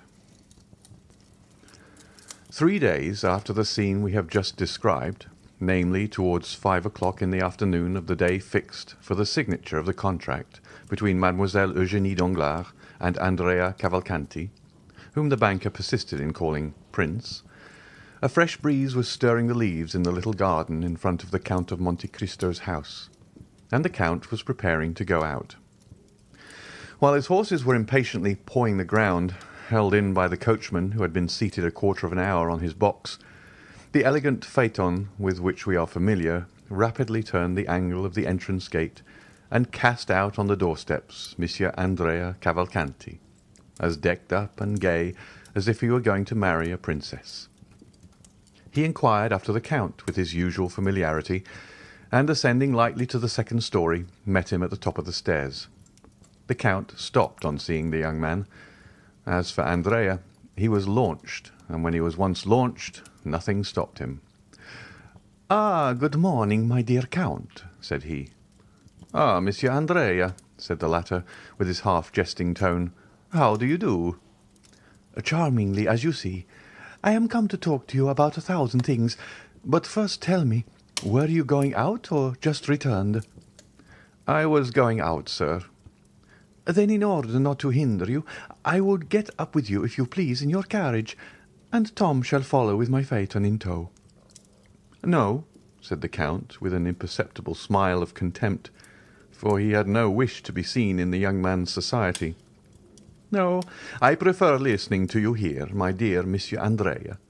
We can chat better indoors, and there is no coachman to overhear our conversation."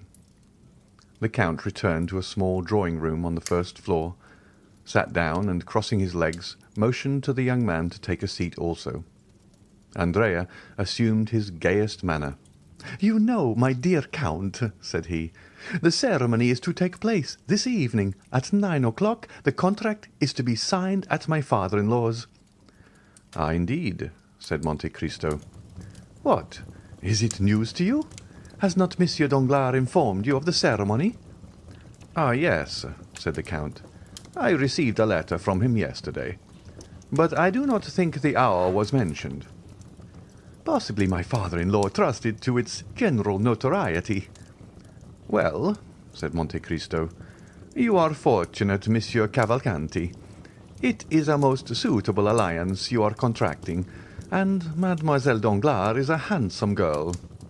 "Yes, indeed she is," replied Cavalcanti in a very modest tone.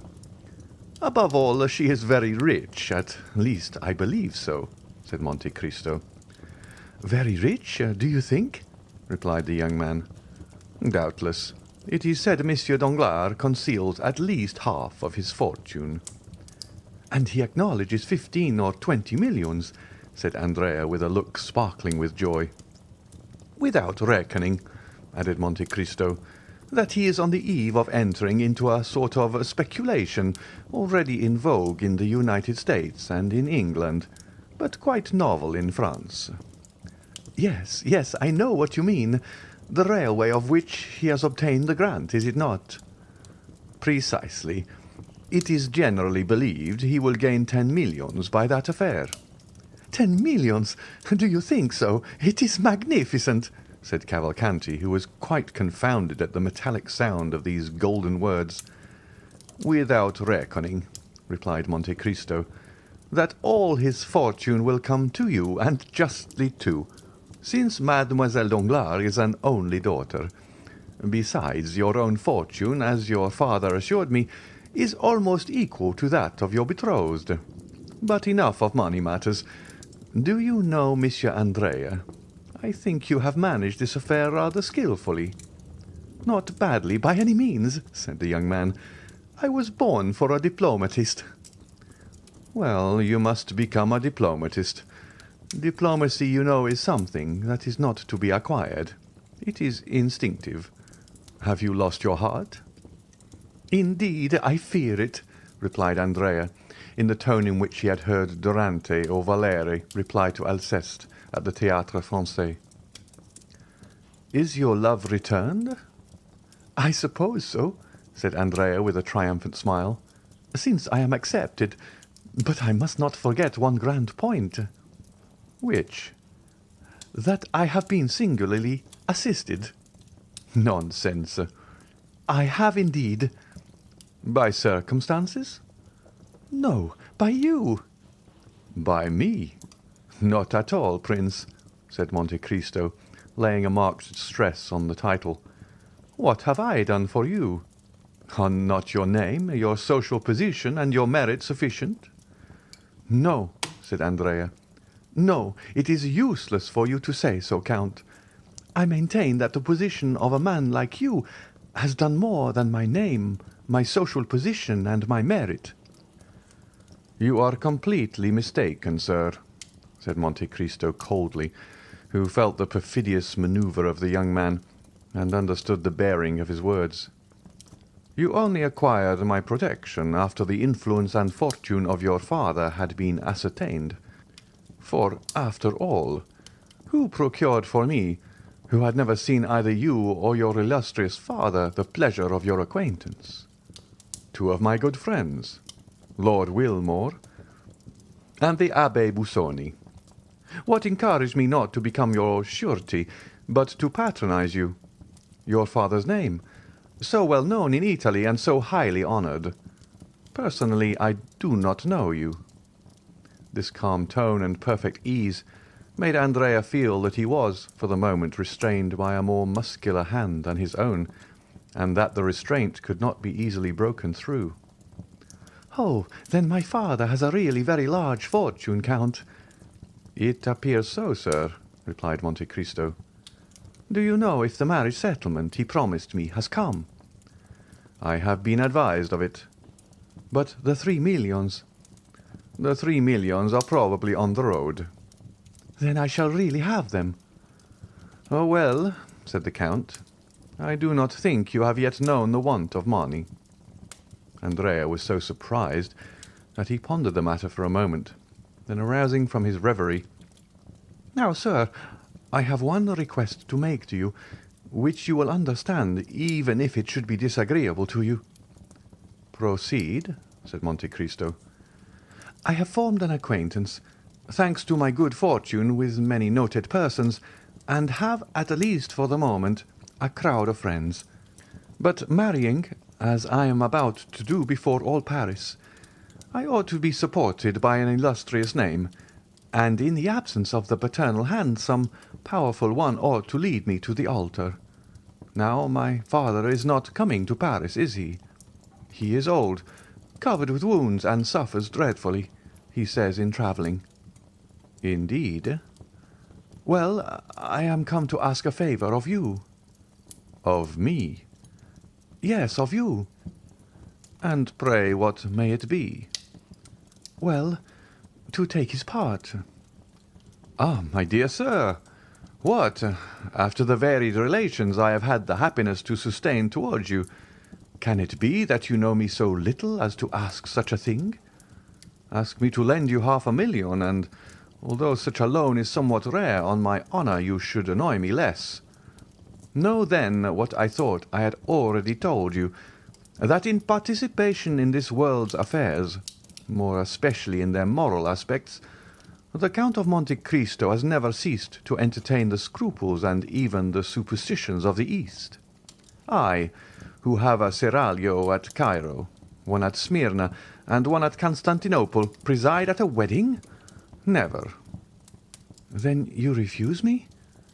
"Decidedly. And were you my son or my brother, I would refuse you in the same way." "But what must be done?" said Andrea, disappointed. "You said just now that you had 100 friends." "Very true, but you introduced me at Monsieur Danglars." "Not at all. Let us recall the exact facts. You met him at a dinner party at my house, and you introduced yourself at his house. That is a totally different affair." "Yes, but by my marriage you have forwarded that." "I? Not in the least. I beg you to believe. Recollect what I told you when you asked me to propose you. Oh, I never make matches, my dear Prince. It is my settled principle." Andrea bit his lips. "But at least you will be there?" Will all Paris be there? Oh, certainly. Well, like all Paris, I shall be there too, said the Count. And will you sign the contract? I see no objection to that. My scruples do not go thus far. Well, since you will grant me no more, I must be content with what you give me. But one word more, Count. What is it? Advice. Be careful. Advice is worse than a service. Oh, you can give me this without compromising yourself. Tell me what it is. Is my wife's fortune 500,000 livres? That is the sum Monsieur Danglars himself announced. Must I receive it or leave it in the hands of the notary? This is the way such affairs are generally arranged when it is wished to do them stylishly. Your two solicitors appoint a meeting. When the contract is signed, for the next or the following day, then they exchange the two portions, for which they each give a receipt. Then, when the marriage is celebrated, they place the amount at your disposal as the chief member of the alliance. Because, said Andrea with a certain ill-concealed uneasiness, I thought I heard my father-in-law say that he intended embarking our property in that famous railway affair of which you spoke just now. Well, replied Monte Cristo, it will be the way everybody says of trebling your fortune in 12 months. Baron Danglars is a good father, and knows how to calculate. In that case, said Andrea, everything is all right excepting your refusal, which quite grieves me. You must attribute it only to natural scruples under similar circumstances. Well, said Andrea, let it be as you wish. This evening, then, at 9 o'clock. Adieu till then. Notwithstanding a slight resistance on the part of Monte Cristo, whose lips turned pale, but who preserved his ceremonious smile, Andrea seized the Count's hand, pressed it, jumped into his phaeton, and disappeared. The 4 or 5 remaining hours before 9 o'clock arrived, Andrea employed in riding, paying visits, designed to induce those of whom he had spoken to appear at the banker's in their gayest equipage, dazzling them by promises of shares in schemes which have since turned every brain, and in which Danglars was just taking the initiative. In fact, at 8:30 in the evening, the grand salon, the gallery adjoining, and the 3 other drawing-rooms on the same floor were filled with a perfumed crowd, who sympathized but little in the event, but who all participated in that love of being present wherever there is anything fresh to be seen. An academician would say that the entertainments of the fashionable world are collections of flowers which attract inconstant butterflies, famished bees, and buzzing drones.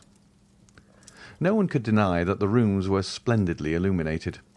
The light streamed forth on the gilt mouldings and the silk hangings, and all the bad taste of decorations which had only their richness to boast of shone in its splendour. Mademoiselle Eugénie was dressed with elegant simplicity in a figured white silk dress, and a white rose half concealed in her jet-black hair was her only ornament, unaccompanied by a single jewel. Her eyes, however, betrayed that perfect confidence which contradicted the girlish simplicity of this modest attire. Madame Danglars was chatting at a short distance with Debray, Beauchamp, and Château Renaud. Debray was admitted to the house for this grand ceremony, but on the same plane with everyone else, and without any particular privilege. Monsieur Danglars, surrounded by deputies and men connected with the revenue, was explaining a new theory of taxation which he intended to adopt when the course of events had compelled the government to call him into the ministry. Andrea, on whose arm hung one of the most consummate dandies of the opera, was explaining to him rather cleverly, since he was obliged to be bold to appear at ease, his future projects, and the new luxuries he meant to introduce to Parisian fashions with his 175,000 livres per annum. The crowd moved to and fro in the rooms like an ebb and flow of turquoises, rubies, emeralds, opals, and diamonds. As usual, the oldest women were the most decorated, and the ugliest the most conspicuous. If there was a beautiful lily or a sweet rose, you had to search for it, concealed in some corner behind a mother with a turban or an aunt with a bird of paradise. At each moment, in the midst of the crowd, the buzzing and the laughter, the doorkeeper's voice was heard announcing some name well known in the financial department, respected in the army or illustrious in the literary world, and which was acknowledged by a slight movement in the different groups. But for one whose privilege it was to agitate that ocean of human waves, how many were received with a look of indifference or a sneer of disdain. At the moment when the hand of the massive timepiece, representing Endymion asleep, pointed to 9 on its golden face, and the hammer, the faithful type of mechanical thought, struck 9 times, the name of the Count of Monte Cristo resounded in its turn, and as if by an electric shock, all the assembly turned towards the door. The Count was dressed in black, and with his habitual simplicity, his white waistcoat displayed his expansive, noble chest, and his black stock was singularly noticeable because of its contrast with the deadly paleness of his face. His only jewellery was a chain, so fine that the slender gold thread was scarcely perceptible on his white waistcoat. A circle was immediately formed around the door. The Count perceived at one glance Madame Danglars at one end of the drawing-room, Monsieur Danglars at the other, and Eugénie in front of him. He first advanced towards the Baroness, who was chatting with Madame de Villefort, who had come alone, Valentine being still an invalid, and without turning aside, so clear was the road left for him, he passed from the Baroness to Eugénie, whom he complimented in such rapid and measured terms that the proud artist was quite struck. Near her was Mademoiselle Louise d'Armilly, who thanked the Count for the letters of introduction he had so kindly given her for Italy, which she intended immediately to make use of. On leaving these ladies, he found himself with Danglars, who had advanced to meet him. Having accomplished these 3 social duties, Monte Cristo stopped, looking around him with that expression peculiar to a certain class, which seems to say, "I have done my duty, now let others do theirs." Andrea, who was in an adjoining room, had shared in the sensation caused by the arrival of Monte Cristo, and now came forward to pay his respects to the Count. He found him completely surrounded. All were eager to speak to him, as is always the case with those whose words are few and weighty. The solicitors arrived at this moment, and arranged their scrawled papers on the velvet cloth embroidered with gold which covered the table prepared for the signature. It was a gilt table, supported on lion's claws. One of the notaries sat down, the other remained standing. They were about to proceed to the reading of the contract, which half Paris assembled was to sign. All took their places, or rather the ladies formed a circle, while the gentlemen, more indifferent to the restraints of what Boileau calls the energetic style, commented on the feverish agitation of Andrea, on Monsieur Danglars' riveted attention, Eugénie's composure, and the light and sprightly manner in which the Baroness treated this important affair. The contract was read during a profound silence, but as soon as it was finished, the buzz was redoubled through all the drawing-rooms. The brilliant sums, the rolling millions which were to be at the command of the 2 young people, and which crowned the display of the wedding presents and the young lady's diamonds, which had been made in a room entirely appropriated for that purpose, had exercised to the full their delusions over the envious assembly. Mademoiselle Danglars' charms were heightened in the opinion of the young men, and for the moment seemed to outvie the sun in splendour. As for the ladies, it is needless to say that while they coveted the millions, they thought they did not need them for themselves, as they were beautiful enough without them. Andrea, surrounded by his friends, complimented, flattered, beginning to believe in the reality of his dream, was almost bewildered. The notary solemnly took the pen, flourished it above his head, and said, Gentlemen, we are about to sign the contract. The Baron was to sign first, then the representative of Monsieur Cavalcanti senior, then the Baroness, afterwards the future couple, as they are styled in the abominable phraseology of legal documents. The Baron took the pen and signed, then the representative. The Baroness approached, leaning on Madame de Villefort's arm. My dear, said she, as she took the pen, is it not vexatious? An unexpected incident in the affair of murder and theft at the Count of Monte Cristo's, in which he nearly fell a victim, deprives us of the pleasure of seeing Monsieur de Villefort. Indeed, said Monsieur Danglars, in the same tone in which he would have said, "Oh, well, what do I care?" "As a matter of fact," said Monte Cristo, approaching, "I am much afraid that I am the involuntary cause of his absence." "What, you, Count?" said Madame Danglars, signing.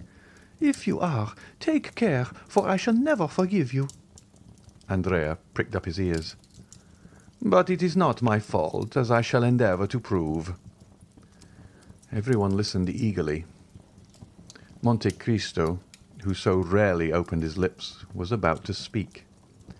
"You remember," said the Count, during the most profound silence, "that the unhappy wretch who came to rob me died at my house. The supposition is that he was stabbed by his accomplice on attempting to leave it." "Yes," said Danglars.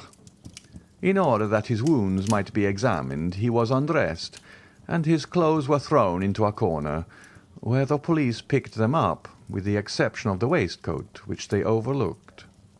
Andrea turned pale and drew towards the door. He saw a cloud rising in the horizon, which appeared to forebode a coming storm. "Well, this waistcoat was discovered today, covered with blood and with a hole over the heart." The lady screamed, and 2 or 3 prepared to faint. "It was brought to me. No one could guess what the dirty rag could be. I alone suspected that it was the waistcoat of the murdered man. My valet, in examining this mournful relic, felt a paper in the pocket and drew it out. It was a letter addressed to you, Baron." "To me?" cried Danglars. "Yes, indeed, to you. I succeeded in deciphering your name under the blood with which the letter was stained," replied Monte Cristo, amid the general outburst of amazement. "But," asked Madame Danglars, looking at her husband with uneasiness, "how could that prevent Monsieur de Villefort—" "In this simple way, madame," replied Monte Cristo. "The waistcoat and the letter were both what is termed circumstantial evidence. I therefore sent them to the king's attorney. You understand, my dear Baron, that legal methods are the safest in criminal cases. It was, perhaps, some plot against you." Andrea looked steadily at Monte Cristo and disappeared in the second drawing-room. "Possibly," said Danglars. "Was not this murdered man an old galley slave?" "Yes," replied the Count, "a felon named Caderousse." Danglars turned slightly pale. Andrea reached the ante-room beyond the little drawing-room. "But go on signing," said Monte Cristo. "I perceive that my story has caused a general emotion, and I beg to apologize to you, Baroness, and to Mademoiselle Danglars." The Baroness, who had signed, returned the pen to the notary. "Prince Cavalcanti," said the latter. "Prince Cavalcanti, where are you?" "Andrea, Andrea," repeated several young people who were already on sufficiently intimate terms with him to call him by his Christian name. "Call the prince. Inform him that it is his turn to sign," cried Danglars to one of the floor-keepers. But at the same instant the crowd of guests rushed in alarm into the principal salon, as if some frightful monster had entered the apartments. Quærums quem deveret. There was, indeed, reason to retreat, to be alarmed, and to scream. An officer was placing 2 soldiers at the door of each drawing-room, and was advancing towards Danglars, preceded by a commissary of police girded with his scarf. Madame Danglars uttered a scream and fainted. Danglars, who thought himself threatened, certain consciences are never calm, Danglars, even before his guests, showed a countenance of abject terror. "What is the matter, sir?" asked Monte Cristo, advancing to meet the commissioner. "Which of you gentlemen," asked the magistrate without replying to the count, "answers to the name of Andrea Cavalcanti?" A cry of astonishment was heard from all parts of the room. They searched, they questioned. "But who then is Andrea Cavalcanti?" asked Danglars in amazement. "A galley slave, escaped from confinement at Toulon." "And what crime has he committed?" "He is accused," said the commissary with his inflexible voice, "of having assassinated the man named Caderousse, his former companion in prison, at the moment he was making his escape from the house of the Count of Monte Cristo." Monte Cristo cast a rapid glance around him. Andrea was gone. End of chapter 96. Chapter 97. The Departure for Belgium.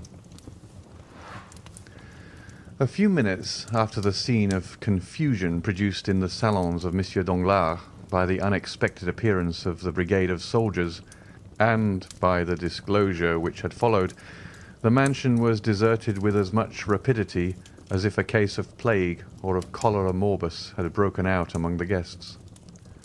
In a few minutes, through all the doors, down all the staircases, by every exit, everyone hastened to retire, or rather to fly, for it was a situation where the ordinary condolences, which even the best friends are so eager to offer in great catastrophes, were seen to be utterly futile. There remained in the banker's house only Danglars, closeted in his study and making his statement to the officer of gendarmes, Madame Danglars, terrified, in the boudoir with which we are acquainted, and Eugénie, who with a haughty air and disdainful lip had retired to her room with her inseparable companion, Mademoiselle Louise d'Armilly. As for the numerous servants, more numerous that evening than usual, for their number was augmented by cooks and butlers from the Café de Paris, venting on their employers their anger at what they termed the insult to which they had been subjected, they collected in groups in the hall, in the kitchens, or in their rooms, thinking very little of their duty, which was thus naturally interrupted. Of all this household, only two persons deserve our notice. These are Mademoiselle Eugénie Danglars and Mademoiselle Louise d'Armilly. The betrothed had retired, as we said, with haughty air, disdainful lip, and the demeanour of an outraged queen, followed by her companion, who was paler and more disturbed than herself.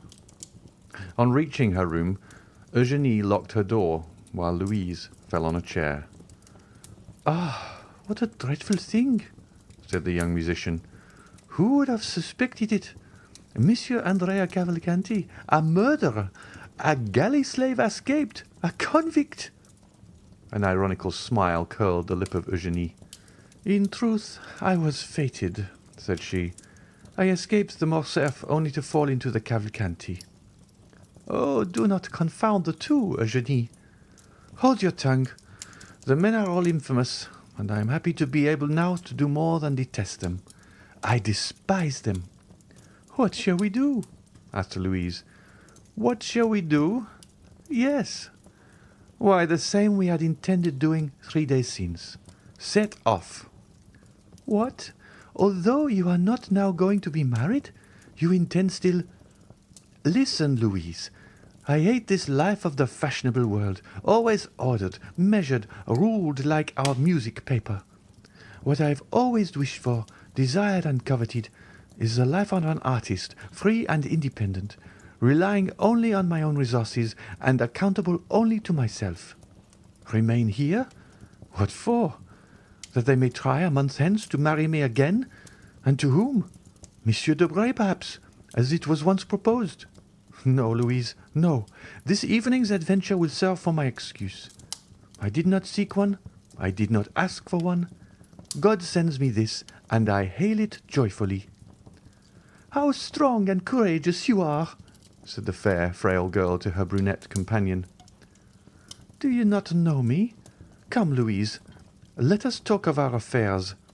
The post-chaise was happily brought 3 days since." "Have you had it sent where we are to go for it?" "Yes." "Our passport?" "Here it is." And Eugénie, with her usual precision, opened a printed paper and read: Monsieur Léon d'Armilly, 20 years of age, profession artist. Hair black, eyes black, travelling with his sister.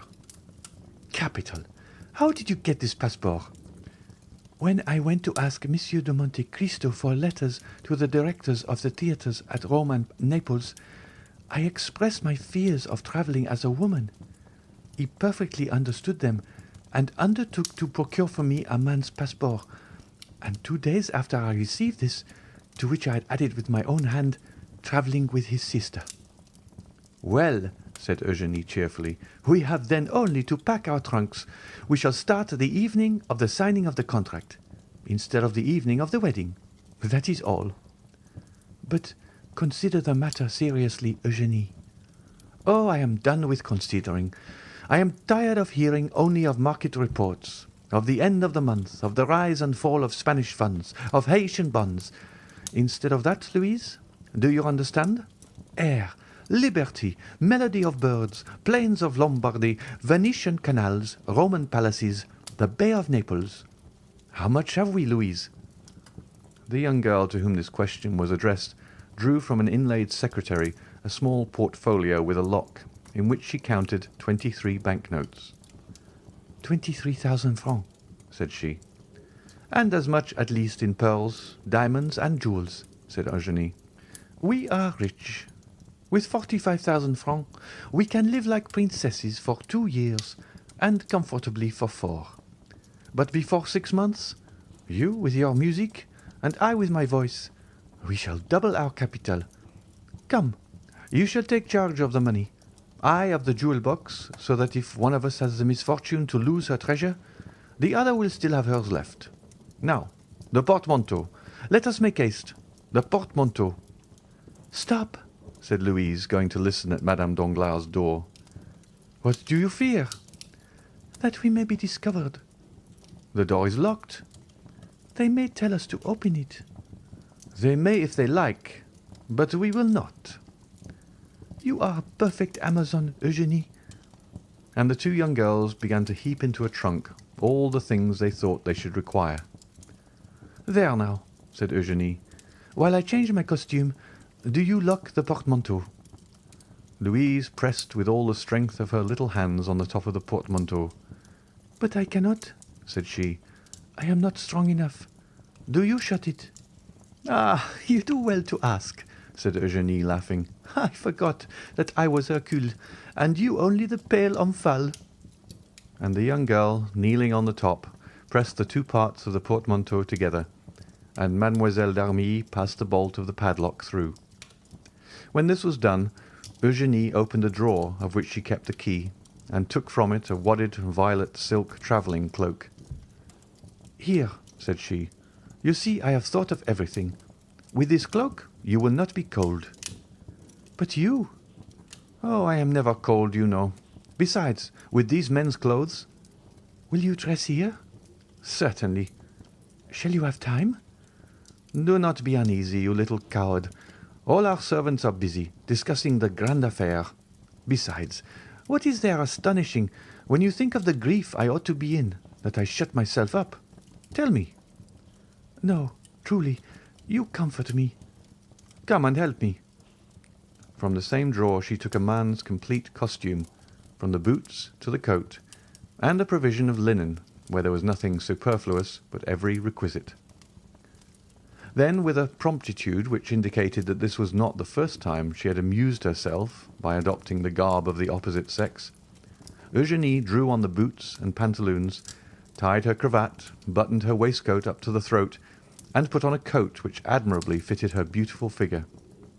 "Oh, that is very good, indeed, it is very good," said Louise, looking at her with admiration.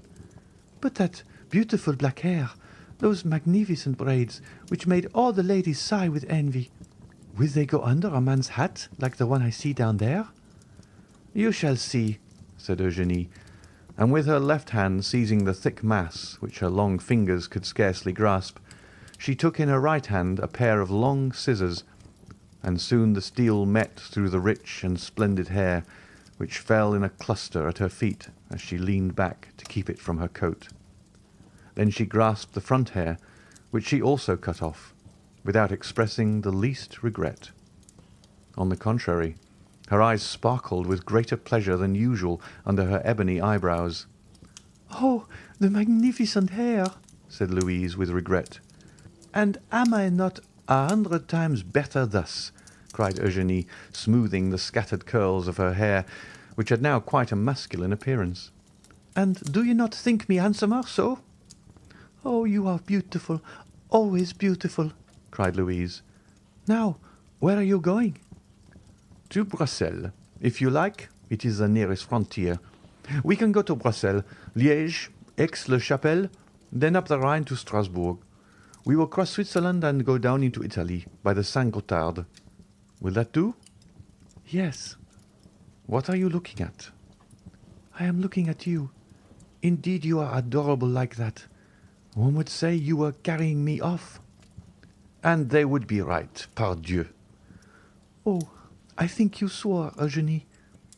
And the two young girls, whom every one might have thought plunged in grief, the one on her own account, the other from interest in her friend, burst out laughing as they cleared away every visible trace of the disorder which had naturally accompanied the preparations for their escape. Then, having blown out the lights, the two fugitives, looking and listening eagerly with outstretched necks, opened the door of a dressing-room which led by a side staircase down to the yard, Eugenie going first, and holding with one arm the portmanteau, which by the opposite handle Mademoiselle d'Armilly scarcely raised with both hands. The yard was empty. The clock was striking 12. The porter was not yet gone to bed.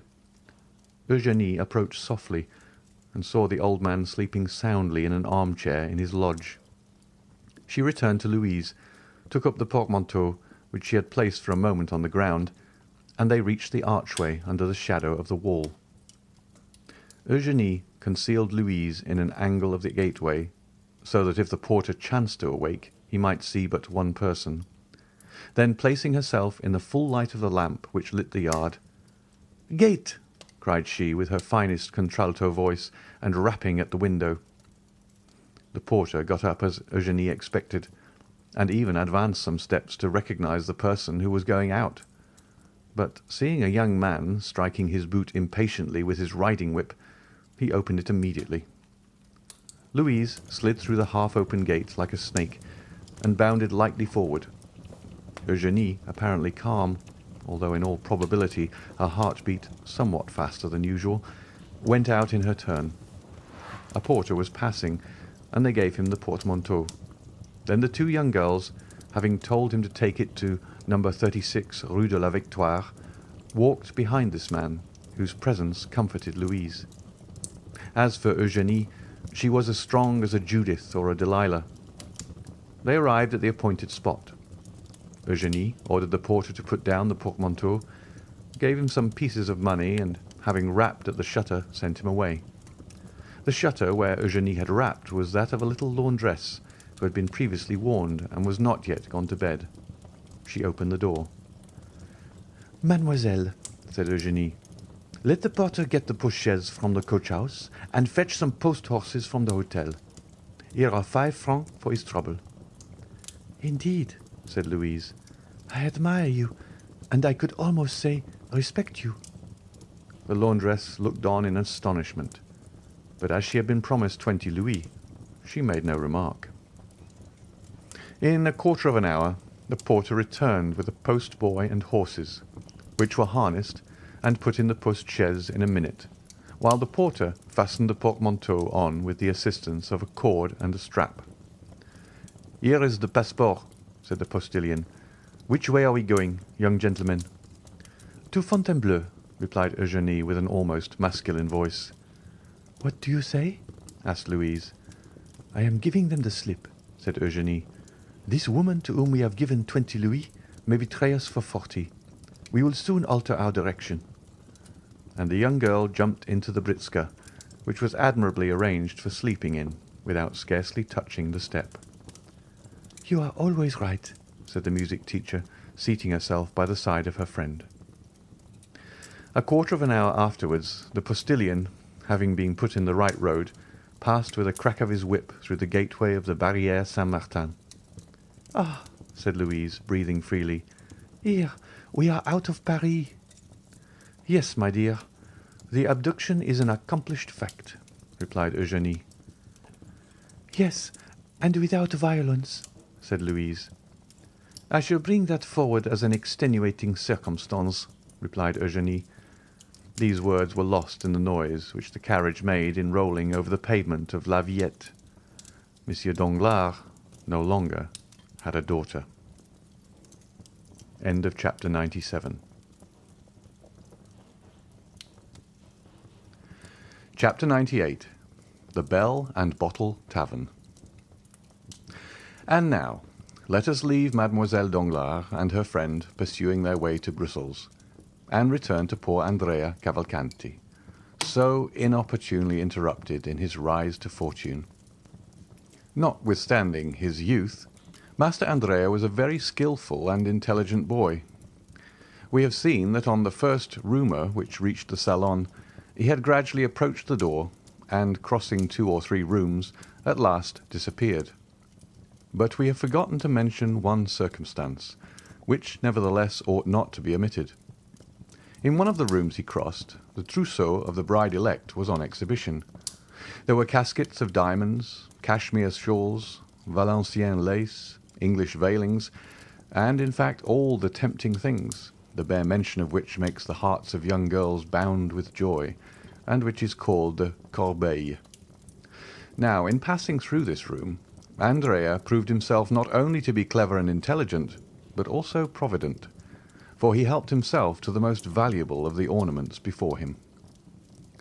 Furnished with this plunder, Andrea leapt with a lighter heart from the window, intending to slip through the hands of the gendarme. Tall and well-proportioned as an ancient gladiator, and muscular as a Spartan, he walked for a quarter of an hour without knowing where to direct his steps, actuated by the sole idea of getting away from the spot where, if he lingered, he knew that he would surely be taken. Having passed through the Rue Mont Blanc, guided by the instinct which leads thieves always to take the safest path, he found himself at the end of the Rue Lafayette. There he stopped, breathless and panting.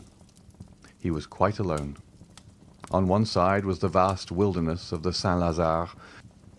On the other, Paris enshrouded in darkness. "Am I to be captured?" he cried. "No, not if I can use more activity than my enemies. My safety is now a mere question of speed." At this moment he saw a cab at the top of the Faubourg Poissonnière. The dull driver, smoking his pipe, was plodding along towards the limits of the Faubourg Saint-Denis, where no doubt he ordinarily had his station. "Ho, friend!" said Benedetto. "What do you want, sir?" asked the driver. "Is your horse tired?" "Tired? Oh, yes, tired enough. He has done nothing the whole of his blessed day. 4 wretched fares and 20 sous over, making in all 7 francs, are all that I have earned, and I ought to take 10 to the owner." "Will you add these 20 francs to the 7 you have?" "With pleasure, sir. 20 francs are not to be despised. Tell me what I am to do for this." "A very easy thing, if your horse isn't tired." "I tell you, he'll go like the wind. Only tell me which way to drive." "Towards the Louvre." "I know the way. You get good sweetened rum over there." "Exactly so. I merely wish to overtake one of my friends with whom I am going to hunt tomorrow at Chapelle-en-Savel. He should have waited for me here with a cabriolet till 11:30. It is 12, and, tired of waiting, he must have gone on." "It is likely." "Well, will you try and overtake him?" "Nothing I should like better." "If you do not overtake him before you reach Bourget, you shall have 20 francs. If not before Louvre, 30. "And if we do overtake him?" 40, said Andrea after a moment's hesitation, at the end of which he remembered that he might safely promise. "That's all right," said the man. "Hop in and we're off. Hoopla!" Andrea got into the cab, which passed rapidly through the Faubourg Saint-Denis, along the Faubourg Saint-Martin, crossed the barrier, and threaded its way through the interminable Villette. They never overtook the chimerical friend, yet Andrea frequently inquired of people on foot whom he passed, and at the inns which were not yet closed, for a green cabriolet and bay horse, and as there are a great many cabriolets to be seen on the road to the Low Countries, and as 9/10 of them are green, the inquiries increased at every step. Every one had just seen it pass. It was only 500, 200, 100 steps in advance. At length they reached it, but it was not the friend. Once the cab was also passed by a calash, rapidly whirled along by 2 post-horses. "Ah," said Cavalcanti to himself, "if I only had that britska, those 2 good post-horses, and above all the passport that carries them on." And he sighed deeply. The calash contained Mademoiselle Danglars and Mademoiselle d'Armilly. "Hurry, hurry," said Andrea. "We must overtake him soon." And the poor horse resumed the desperate gallop it had kept up since leaving the barrier, and arrived steaming at Louvres. "Certainly," said Andrea. "I shall not overtake my friend, but I shall kill your horse. Therefore I had better stop. Here are 30 francs. I will sleep at the Red Horse, and will secure a place in the first coach. Good night, friend." And Andrea, after placing 6 pieces of 5 francs each in the man's hand, leapt lightly onto the pathway. The cabman joyfully pocketed the sum, and turned back on his road to Paris. Andrea pretended to go towards the Red Horse Inn, but after leaning an instant against the door, and hearing the last sound of the cab, which was disappearing from view, he went on his road, and with a lusty stride soon traversed the space of 2 leagues. Then he rested.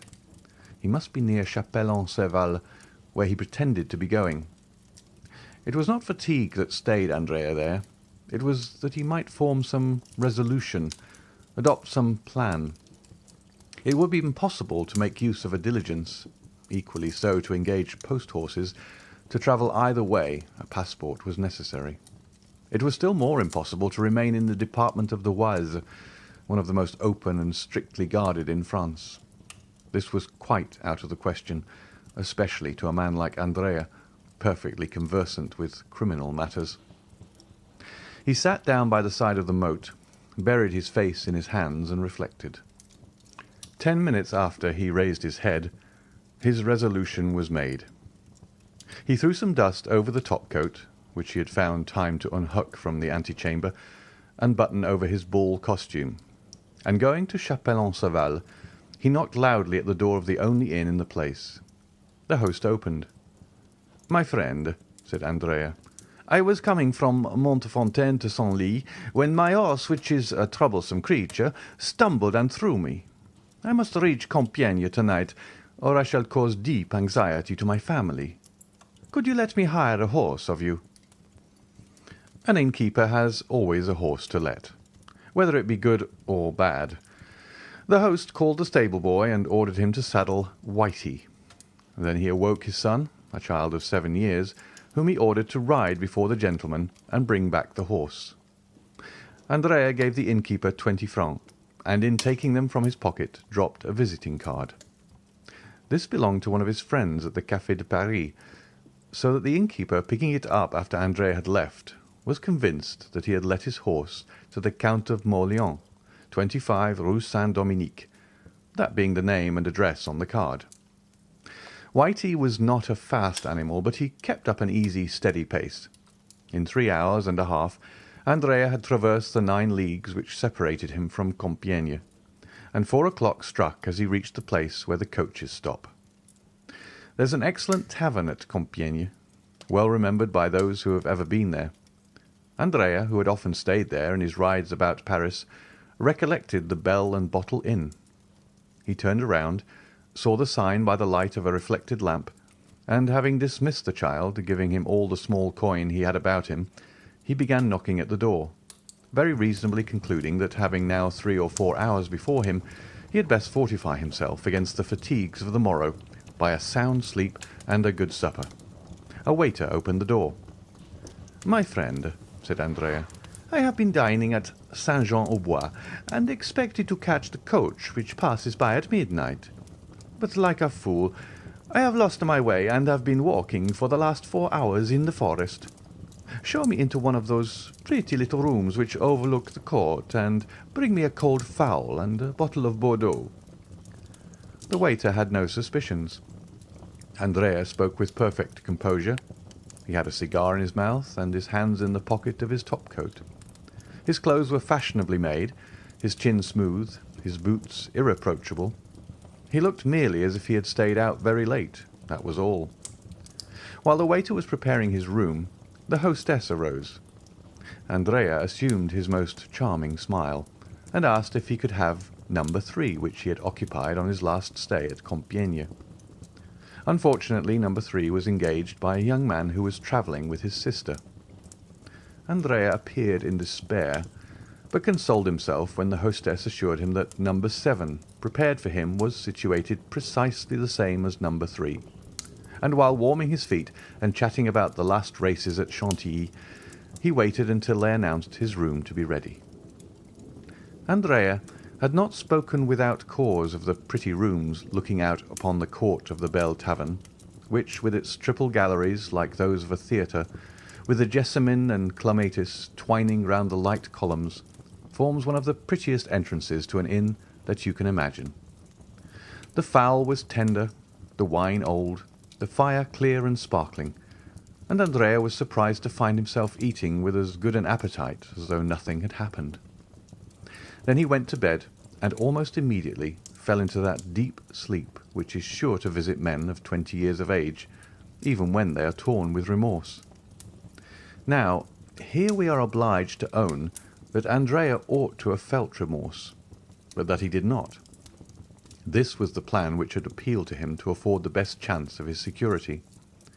Before daybreak he would awake, leave the inn after rigorously paying his bill, and reaching the forest he would, under pretence of making studies in painting, test the hospitality of some peasants, procure himself the dress of a woodcutter and a hatchet, casting off the lion skin to assume that of the woodman. Then, with his hands covered with dirt, his hair darkened by means of a leaden comb, his complexion embrowned with a preparation for which one of his old comrades had given him the recipe, he intended by following the wooded districts to reach the nearest frontier, walking by night and sleeping in the day in the forests and quarries, and only entering inhabited regions to buy a loaf from time to time. Once past the frontier, Andrea proposed making money of his diamonds, and by uniting the proceeds to 10 banknotes he always carried about with him in case of accident, he would then find himself possessor of about 50,000 livres, which he philosophically considered as no very deplorable condition after all.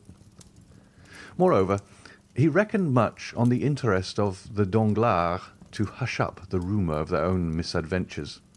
These were the reasons which, added to the fatigue, caused Andrea to sleep so soundly. In order that he might awaken early, he did not close the shutters, but contented himself with bolting the door and placing on the table an unclasped and long-pointed knife, whose temper he well knew, and which was never absent from him. About 7 in the morning, Andrea was awakened by a ray of sunlight, which played warm and brilliant upon his face. In all well-organized brains the predominating idea, and there always is one, is sure to be the last thought before sleeping, and the first upon waking in the morning. Andrea had scarcely opened his eyes when his predominating idea presented itself, and whispered in his ear that he had slept too long.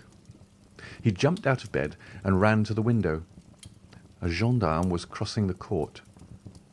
A gendarme is one of the most striking objects in the world, even to a man void of uneasiness. But for one who has a timid conscience, and with good cause too, the yellow, blue, and white uniform is really very alarming. "Why is that gendarme here?" asked Andrea of himself. Then all at once he replied with that logic which the reader has doubtless remarked in him. "There is nothing astonishing in seeing a gendarme at an inn.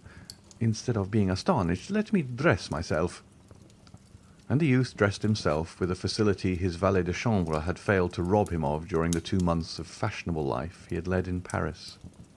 "Now then," said Andrea, while dressing himself, "I'll wait till he leaves, and then I'll slip away." and saying this, Andrea, who had now put on his boots and cravat, stole gently to the window, and a second time lifted up the muslin curtain. Not only was the first gendarme still there, but the young man now perceived a second yellow, blue, and white uniform at the foot of the staircase, the only one by which he could descend, while a third, on horseback, holding a musket in his fist, was posted as a sentinel at the great street door which alone afforded the means of egress. The appearance of the third gendarme settled the matter, for a crowd of curious loungers was extended before him, effectually blocking the entrance to the hotel. "They're after me," was Andrea's first thought. "The devil!" A pallor overspread the young man's forehead, and he looked around him with anxiety. His room, like all those on the same floor, had but one outlet to the gallery in the sight of everybody. "I am lost," was his second thought, and indeed, for a man in Andrea's situation, an arrest meant the assizes, trial, and death.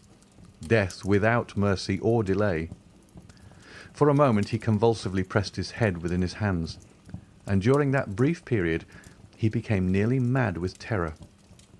But soon a ray of hope glimmered in the multitude of thoughts which bewildered his mind, and a faint smile played upon his white lips and pallid cheeks. He looked around and saw the objects of his search upon the chimney-piece. They were a pen, ink, and paper. With forced composure he dipped the pen in the ink and wrote the following lines upon a sheet of paper. "I have no money to pay my bill, but I am not a dishonest man. I leave behind me as a pledge this pin worth 10 times the amount. I should be excused for leaving at daybreak, for I was ashamed." He then drew the pin from his cravat and placed it on the paper. This done, instead of leaving the door fastened, he drew back the bolts and even placed the door ajar, as though he had left the room, forgetting to close it, and slipping into the chimney, like a man accustomed to that kind of gymnastic exercise. Having effaced the marks of his feet upon the floor, he commenced climbing the only opening which afforded him the means of escape. At this precise time the first gendarme Andrea had noticed walked upstairs, preceded by the commissary of police, and supported by the second gendarme, who guarded the staircase, and was himself reinforced by the one stationed at the door. Andrea was indebted for this visit to the following circumstances. At daybreak the telegraphs were set at work in all directions, and almost immediately the authorities in every district had exerted their utmost endeavours to arrest the murderer of Caderousse. Compiègne, that royal residence and fortified town, is well furnished with authorities, gendarmes, and commissaries of police. They therefore began operations as soon as the telegraphic dispatch arrived, and the Bell and Bottle being the best-known hotel in the town, they had naturally directed their first inquiries there. Now, besides the reports of the sentinels guarding the Hôtel de Ville, which is next door to the Bell and Bottle, it had been stated by others that a number of travellers had arrived during the night. The sentinel, who was relieved at 6 o'clock in the morning, remembered perfectly that just as he was taking his post, a few minutes past 4, a young man arrived on horseback, with a little boy before him. The young man, having dismissed the boy and horse, knocked at the door of the hotel, which was opened, and again closed after his entrance. This late arrival had attracted much suspicion, and the young man being no other than Andrea, the commissary and gendarme, who was a brigadier, directed their steps towards his room. They found the door ajar. "Oh no," said the brigadier, who thoroughly understood the trick. "A bad sign to find the door open. I would rather find it triply bolted." And indeed the little note and pin upon the table confirmed, or rather corroborated, the sad truth. Andrea had fled. We say corroborated because the brigadier was too experienced to be convinced by a single proof. He glanced around, looked in the bed, shook the curtains, opened the closets, and finally stopped at the chimney. Andrea had taken the precaution to leave no traces of his feet in the ashes, but it still was an outlet, and in this light was not to be passed over without serious investigation. The brigadier sent for some sticks and straw, and having filled the chimney with them, set a light to it. The fire crackled and the smoke ascended like the dull vapour from a volcano.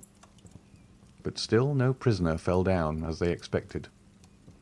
The fact was that Andrea had war with society ever since his youth was quite as deep as a gendarme, even though we were advanced to the rank of brigadier and quite prepared for the fire.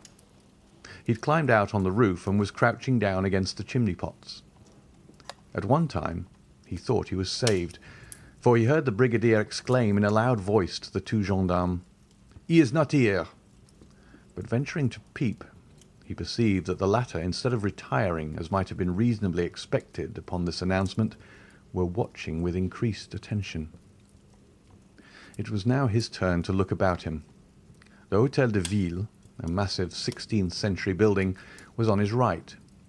Anyone could descend from the openings in the tower and examine every corner of the roof below, and Andrea expected momentarily to see the head of a gendarme appear at one of these openings. If once discovered, he knew he would be lost, for the roof afforded no chance of escape. He therefore resolved to descend, not through the same chimney by which he had come up, but by a similar one conducting to another room. He looked around for a chimney from which no smoke issued, and having reached it, he disappeared through the orifice without being seen by anyone. At the same minute, one of the little windows of the Hôtel de Ville was thrown open, and the head of a gendarme appeared. For an instant it remained motionless as one of the stone decorations of the building. Then, after a long sigh of disappointment, the head disappeared.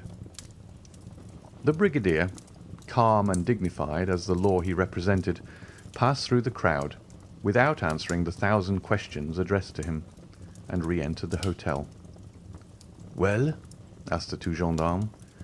"Well, my boys," said the brigadier, "the brigand must really have escaped early this morning. But we will send to the Villers-Cotterêts and Noyon roads and search the forest, when we shall catch him, no doubt." The honourable functionary had scarcely expressed himself thus, in that intonation which is peculiar to brigadiers of the gendarmerie, when a loud scream, accompanied by the violent ringing of a bell, resounded through the court of the hotel. "Ah, what is that?" cried the brigadier. "Some traveller seems impatient," said the host. "What number was it that rang?" "Number 3. Run, waiter." At this moment the screams and ringing were redoubled. "Ah," said the brigadier, stopping the servant. "The person who is ringing appears to want something more than a waiter. We will attend upon him with a gendarme. Who occupies numéro 3? "The little fellow who arrived last night in a post-chaise with his sister, and who asked for an apartment with 2 beds. The bell here rang for the 3rd time, with another shriek of anguish. "Follow me, Monsieur Commissary," said the brigadier. "Tread in my steps." "Wait an instant," said the host. "Numéro 3 has 2 staircases, inside and outside." "Good," said the brigadier. "I will take charge of the inside one. Are the carbines loaded?" "Yes, brigadier." "Well, you guard the exterior, and if he attempts to fly, fire upon him. He must be a great criminal from what the telegraph says." The brigadier, followed by the commissary, disappeared by the inside staircase, accompanied by the noise which his assertions respecting Andrea had excited in the crowd. This is what had happened. Andrea had very cleverly managed to descend 2/3 of the chimney, but then his foot slipped, and notwithstanding his endeavours, he came into the room with more speed and noise than he intended. It would have signified little had the room been empty, but unfortunately it was occupied. 2 ladies, sleeping in one bed, were awakened by the noise, and fixing their eyes upon the spot whence the sound proceeded, they saw a man. One of these ladies, the fair one, uttered those terrible shrieks which resounded through the house, while the other, rushing to the bell rope, rang with all her strength. Andrea, as we can see, was surrounded by misfortune. "For pity's sake," he cried, pale and bewildered, without seeing whom he was addressing, "for pity's sake, do not call assistance. Save me. I will not harm you." "Andrea, the murderer!" cried one of the ladies. "Eugénie! Mademoiselle Danglars!" exclaimed Andrea, stupefied. "Help! Help!" cried Mademoiselle d'Armilly, taking the bell from her companion's hand and ringing it yet more violently. "Save me! I am pursued!" said Andrea, clasping his hands. "For pity, for mercy's sake, do not deliver me up!" "It is too late. They are coming," said Eugénie. "Well, conceal me somewhere. You can say you were needlessly alarmed. You can turn their suspicions and save my life." The two ladies, pressing closely to one another, and drawing the bedclothes tightly around them, remained silent to this supplicating voice, repugnance and fear taking possession of their minds. "Well, be it so," at length said Eugénie. "Return by the same road you came, and we will say nothing about you, unhappy wretch." "Here he is!" cried a voice from the landing. "Here he is! I see him!" The brigadier had put his eye to the keyhole and had discovered Andrea in a posture of entreaty.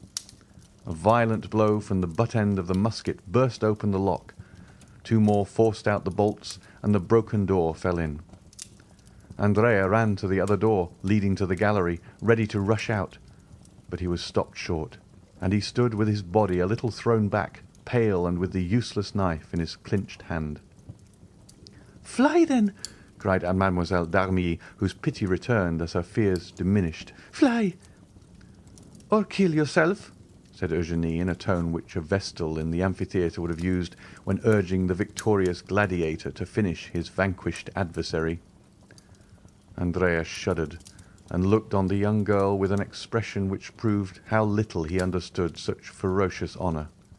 "Kill myself!" he cried, throwing down his knife. "Why should I do so?" "Why, you said," answered Mademoiselle Danglars, "that you would be condemned to die like the worst criminals." "Bah!" said Cavalcanti, crossing his arms. "One has friends." The brigadier advanced to him, sword in hand. "Come, come," said Andrea. "Sheath your sword, my fine fellow. There is no occasion to make such a fuss, since I give myself up." And he held out his hands to be manacled. The girls looked with horror upon this shameful metamorphosis, the man of the world shaking off his covering and appearing as a galley slave. Andrea turned towards them, and with an impertinent smile asked, "Have you any message for your father, Mademoiselle Danglars? For in all probability I shall return to Paris." Eugénie covered her face with her hands. "Oh-ho!" said Andrea. "You need not be ashamed, even though you did post after me. Was I not nearly your husband?"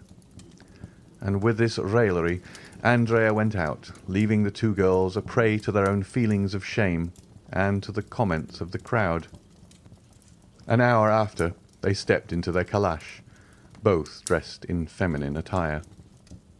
The gate of the hotel had been closed to screen them from sight, but they were forced, when the door was open, to pass through a throng of curious glances and whispering voices. Eugénie closed her eyes, but though she could not see, she could hear, and the sneers of the crowd reached her in the carriage. "Oh, why is not the world a wilderness?" she exclaimed, throwing herself into the arms of Mademoiselle d'Armilly, her eyes sparkling with the same kind of rage which made Nero wish that the Roman world had but one neck, that he might sever it at a single blow. The next day they stopped at the Hôtel de Flandre at Brussels. The same evening, Andrea was incarcerated in the conciergerie. End of chapter 98. Chapter 99. The Law. We have seen how quietly Mademoiselle Danglars and Mademoiselle d'Armilly accomplished their transformation and flight.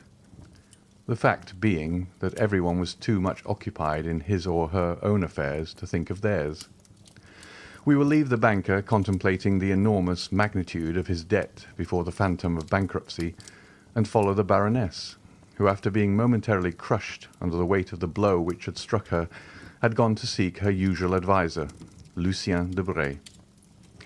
The Baroness had looked forward to this marriage as a means of ridding her of a guardianship which, over a girl of Eugenie's character, could not fail to be rather a troublesome undertaking, for in the tacit relations which maintain the bond of family union, the mother, to maintain her ascendancy over her daughter, must never fail to be a model of wisdom and a type of perfection. Now, Madame Danglars feared Eugenie's sagacity and the influence of Mademoiselle d'Armilly. She had frequently observed the contemptuous expression with which her daughter looked upon Debray, an expression which seemed to imply that she understood all her mother's amorous and pecuniary relationships with the intimate secretary. Moreover, she saw that Eugenie detested Debray, not only because he was a source of dissension and scandal under the paternal roof, but because she had once classed him in that catalogue of bipeds whom Plato endeavours to withdraw from the appellation of men, and whom Diogenes designated as animals upon two legs without feathers.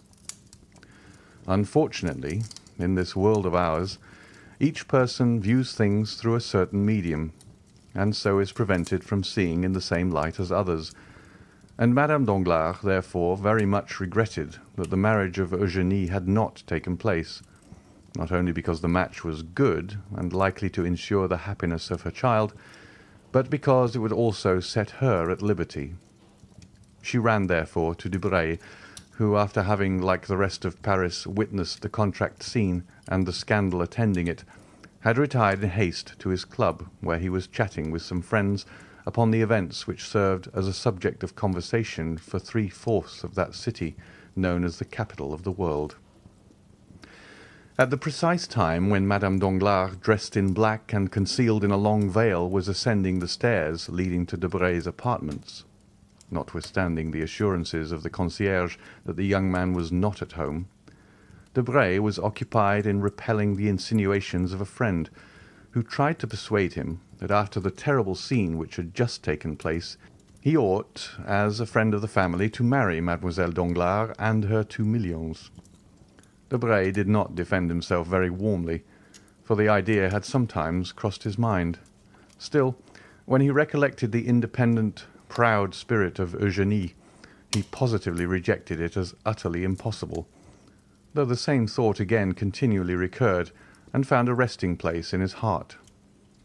Tea, play, and the conversation, which had become interesting during the discussion of such serious affairs, lasted till 1 o'clock in the morning. Meanwhile, Madame Danglars, veiled and uneasy, awaited the return of Debray in the little green room, seated between 2 baskets of flowers, which she had that morning sent, and which, it must be confessed, Debray had himself arranged and watered with so much care that his absence was half excused in the eyes of the poor woman. At 20 minutes of 12, Madame Danglars, tired of waiting, returned home. Women of a certain grade are like prosperous grisettes in one respect. They seldom return home after 12 o'clock. The Baroness returned to the hotel with as much caution as Eugenie used in leaving it. She ran lightly upstairs, and with an aching heart entered her apartment, contiguous, as we know, to that of Eugenie. She was fearful of exciting any remark, and believed firmly in her daughter's innocence and fidelity to the paternal roof. She listened at Eugenie's door, and hearing no sound, tried to enter, but the bolts were in place. Madame Danglars then concluded that the young girl had been overcome with the terrible excitement of the evening, and had gone to bed and to sleep. She called the maid and questioned her. Mademoiselle Eugenie, said the maid, retired to her apartment with Mademoiselle d'Armilly. They then took tea together, after which they desired me to leave, saying that they needed me no longer. Since then the maid had been below, and, like everyone else, she thought the young ladies were in their own room. Madame Danglars, therefore, went to bed without a shadow of suspicion, and began to muse over the recent events. In proportion as her memory became clearer, the occurrences of the evening were revealed in their true light. What she had taken for confusion was a tumult. What she had regarded as something distressing was in reality a disgrace. And then the Baroness remembered that she had felt no pity for poor Mercédès, who had been afflicted with a severer blow through her husband and son. "Eugénie," she said to herself, "is lost, and so are we. The affair, as it will be reported, will cover us with shame, for in a society such as ours, satire inflicts a painful and incurable wound. How unfortunate that Eugénie is possessed of that strange character which so often made me tremble." And her glance was turned towards heaven, where a mysterious providence disposes all things, and out of a fault, nay, even a vice, sometimes produces a blessing. And then her thoughts, cleaving through space like a bird in the air, rested on Cavalcanti. This Andrea was a wretch, a robber, an assassin, and yet his manners showed the effects of a sort of education, if not a complete one. He had been presented to the world with the appearance of an immense fortune, supported by an honourable name.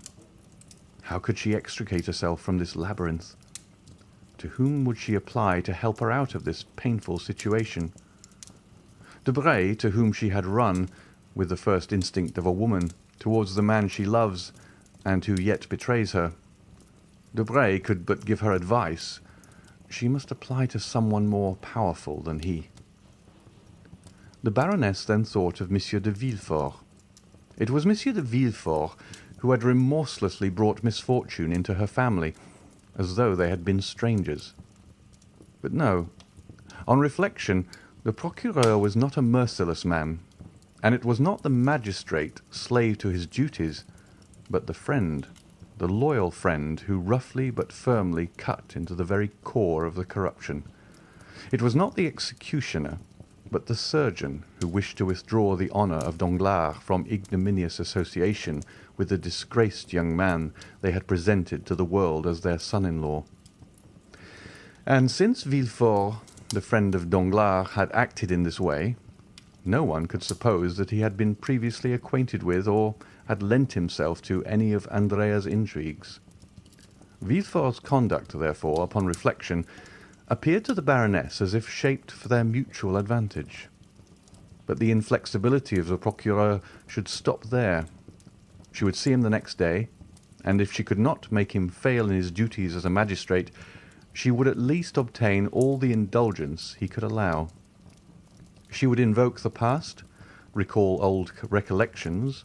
She would supplicate him by the remembrance of guilty yet happy days. Monsieur de Villefort would stifle the affair. He had only to turn his eyes on one side and allow Andrea to fly, and follow up the crime under that shadow of guilt called contempt of court. And after this reasoning, she slept easily. At 9 o'clock next morning she arose, and without ringing for her maid or giving the least sign of her activity, she dressed herself in the same simple style as on the previous night. Then running downstairs, she left the hotel, walked to the Rue de Provence, called a cab, and drove to Monsieur de Villefort's house. For the last month, this wretched house had presented the gloomy appearance of a lazaretto infected with the plague. Some of the apartments were closed within and without. The shutters were only opened to admit a minute's air, showing the scared face of a footman, and immediately afterwards the window would be closed, like a gravestone falling on a sepulchre, and the neighbours would say to each other in a low voice, "Will there be another funeral today at the procureur's house?" Madame Danglars involuntarily shuddered at the desolate aspect of the mansion. Descending from the cab, she approached the door with trembling knees and rang the bell. 3 times did the bell ring with a dull, heavy sound seeming to participate in the general sadness, before the concierge appeared and peeped through the door, which he opened just wide enough to allow his words to be heard. He saw a lady, a fashionable, elegantly dressed lady, and yet the door remained almost closed. Do you intend opening the door?" said the Baroness. "First, madame, who are you?" "Who am I? You know me well enough." "We no longer know anyone, madame." "You must be mad, my friend," said the Baroness. "Where do you come from?" "Oh, this is too much." "Madame, these are my orders. Excuse me, your name?" "The Baroness Danglars. You have seen me 20 times." "Possibly, madame. And now, what do you want?" "Oh, how extraordinary! I shall complain to Monsieur de Villefort of the impertinence of his servants." "Madame, this is precaution, not impertinence. No one enters here without an order from Monsieur d'Avrigny, or without speaking to the procureur." "Well, I have business with the procureur." "Is it pressing business?" "You can imagine so, since I have not even brought my carriage out yet. But enough of this. Here is my card. Take it to your master." "Madame will await my return?" "Yes, go." The concierge closed the door, leaving Madame Danglars in the street. She had not long to wait. Directly afterwards the door was opened wide enough to admit her, and when she had passed through it was again shut. Without losing sight of her for an instant, the concierge took a whistle from his pocket as soon as they entered the court, and blew it. The valet de chambre appeared on the doorsteps. "You will excuse this poor fellow, madame," he said as he preceded the Baroness, "but his orders are precise, and Monsieur de Villefort begged me to tell you that he could not act otherwise." In the court, showing his merchandise, was a tradesman who had been admitted with the same precautions. The Baroness ascended the steps. She felt herself strongly infected with the sadness which seemed to magnify her own, and still guided by the valet de chambre, who never lost sight of her for an instant, she was introduced to the magistrate's study. Preoccupied as Madame Danglars had been with the object of her visit, the treatment she had received from these underlings appeared to her so insulting that she began by complaining of it. But Villefort, raising his head, bowed down by grief, looked up at her with so sad a smile that her complaints died upon her lips. "Forgive my servants," he said. "For a terror I cannot blame them for. From being suspected they had become suspicious." Madame Danglars had often heard of the terror to which the magistrate alluded, but without the evidence of her own eyesight she could never have believed that the sentiment had been carried so far. "You too, then, are unhappy?" she said. "Yes, madame," replied the magistrate. "Then you pity me?" "Sincerely, madame." "And you understand what brings me here?" "You wish to speak to me about the circumstance which has just happened?" "Yes, sir. A fearful misfortune." "You mean a mischance?" "A mischance?" repeated the Baroness. "Alas, madame," said the procureur with his imperturbable calmness of manner, "I consider those alone misfortunes which are irreparable." "And do you suppose this will be forgotten?" "Everything will be forgotten, madame," said Villefort. "Your daughter will be married tomorrow, if not today. In a week, if not tomorrow, and I do not think you can regret the intended husband of your daughter." Madame Danglars gazed on Villefort, stupefied to find him so almost insultingly calm. "Am I come to a friend?" she asked in a tone full of mournful dignity. "You know that you are, madame," said Villefort, whose pale cheeks became slightly flushed as he gave her the assurance. And truly this assurance carried him back to different events from those now occupying the Baroness and him. "Well, then, be more affectionate, my dear Villefort," said the Baroness. "Speak to me not as a magistrate, but as a friend, and when I am in bitter anguish of spirit, do not tell me that I ought to be gay." Villefort bowed. "When I hear misfortune named, madame," he said, "I have within the last few months contracted the bad habit of thinking of my own, and then I cannot help drawing up an egotistical parallel in my mind. That is the reason that by the side of my misfortunes yours appear to me mere mischances. That is why my dreadful position makes yours appear enviable. But this annoys you. Let us change the subject. You were saying, madame." "I came to ask you, my friend," said the Baroness, "what will be done with this impostor?" "Impostor?" repeated Villefort. "Certainly, madame. You appear to extenuate some cases and exaggerate others. Impostor, indeed! Monsieur Andrea Cavalcanti, or rather Monsieur Benedetto, is nothing more nor less than an assassin." "Sir, I do not deny the justice of your correction, but the more severely you arm yourself against that unfortunate man, the more deeply will you strike our family. Come, forget him for a moment, and instead of pursuing him, let him go." "You are too late, madame. The orders are issued."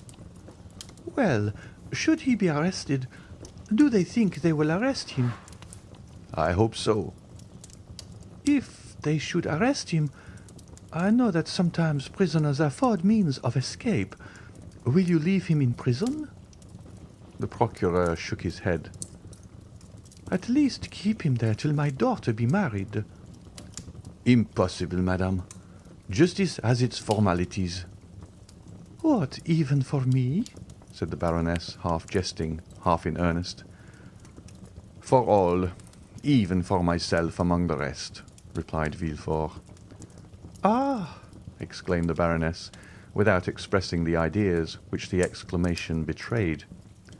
Villefort looked at her with that piercing glance which reads the secrets of the heart. "Yes, I know what you mean," he said. "You refer to the terrible rumours spread abroad in the world that the deaths which have kept me in mourning for the last 3 months, and from which Valentine has only escaped by a miracle, have not happened by natural means." "I was not thinking of that," replied Madame Danglars quickly. "Yes, you were thinking of it, and with justice. You could not help thinking of it and saying to yourself, 'You who pursue crime so vindictively, answer now, why are there unpunished crimes in your dwelling?'" The Baroness became pale. "You were saying this, were you not?" "Well, I own it." "I will answer you." Villefort drew his armchair nearer to Madame Danglars. Then, resting both hands upon his desk, he said, in a voice more hollow than usual, "There are crimes which remain unpunished, because the criminals are unknown, and we might strike the innocent instead of the guilty. But when the culprits are discovered—" Villefort here extended his hand toward a large crucifix placed opposite to his desk. "When they are discovered, I swear to you by all I hold most sacred, that whoever they may be, they shall die. Now, after the oath I have just taken, and which I will keep, madame, dare you ask for mercy for that wretch?" "But, sir, are you sure he is guilty as they say?" "Listen, this is his description. Benedetto, condemned at the age of 16 for 5 years to the galleys for forgery. He promised well, as you see. First a runaway, then an assassin." "And who is this wretch?" "Who can tell? A vagabond, a Corsican." "Has no one owned him?" "No one. His parents are unknown." "But who was the man who brought him from Lucca?" "Another rascal like himself. Perhaps his accomplice." The Baroness clasped her hands. "Villefort," she exclaimed in her softest and most captivating manner. "For heaven's sake, madame," said Villefort with a firmness of expression not altogether free from harshness, "for heaven's sake, do not ask pardon for me for a guilty wretch. What am I? The law. Has the law any eyes to witness your grief? Has the law ears to be melted by your sweet voice? Has the law a memory for all those soft recollections you endeavor to recall? No, madame. The law has commanded, and when it commands, it strikes. You will tell me that I am a living being and not a code, a man and not a volume. Look at me. Madame, look around me. Have mankind treated me as a brother? Have they loved me? Have they spared me? Has anyone shown the mercy towards me that you now ask at my hands? No, madame. They struck me, always struck me. Woman, siren that you are, do you persist in fixing on me that fascinating eye which reminds me that I ought to blush? Well, be it so. Let me blush for the faults you know, and perhaps for even more than those. But having sinned myself, it may be more deeply than others. I never rest till I have torn the disguises from my fellow creatures and found out their weaknesses. I have always found them, and more. I repeat it with joy, with triumph. I have always found some proof of human perversity or error. Every criminal I condemn seems to me living evidence that I am not a hideous exception to the rest. Alas, alas, alas, all the world is wicked. Let us therefore strike at wickedness. Villefort pronounced these last words with a feverish rage which gave a ferocious eloquence to his words. "But," said Madame Danglars, resolving to make a last effort, "this young man, though a murderer, is an orphan, abandoned by everybody." "So much the worse, or rather so much the better. It has been so ordained that he may have none to weep his fate." "But this is trampling on the weak, sir." "The weakness of a murderer." "His dishonour reflects upon us." "Is not death in my house?" "Oh, sir," exclaimed the Baroness, "you are without pity for others. Well, then, I tell you they will have no mercy on you." "Be it so," said Villefort, raising his arms to heaven. "At least, delay the trial till the next assizes. We shall then have 6 months before us." "No, madame," said Villefort. "Instructions have been given. There are yet 5 days left. 5 days are more than I require. Do you not think that I also long for forgetfulness? While working night and day, I sometimes lose all recollection of the past, and then I experience the same sort of happiness I can imagine the dead feel. Still, it is better than suffering." "But, sir, he has fled. Let him escape. Inaction is a pardonable offence." "I tell you it is too late. Early this morning the telegraph was employed, and at this very minute—" "Sir," said the valet de chambre, entering the room, "a dragoon has brought his dispatch from the Minister of the Interior." Villefort seized the letter and hastily broke the seal. Madame Danglars trembled with fear. Villefort started with joy. "Arrested!" he exclaimed. "He was taken at Compiègne, and all is over." Madame Danglars rose from her seat, pale and cold. "Adieu, sir," she said. "Adieu, madame," replied the king's attorney, as in an almost joyful manner he conducted her to the door. Then, turning to his desk, he said, striking the letter with the back of his right hand, "Come, I had a forgery, 3 robberies, and 2 cases of arson. I only wanted a murder, and here it is. It will be a splendid session." End of chapter 99. Chapter 100. The Apparition. As the procureur had told Madame Danglars, Valentine was not yet recovered.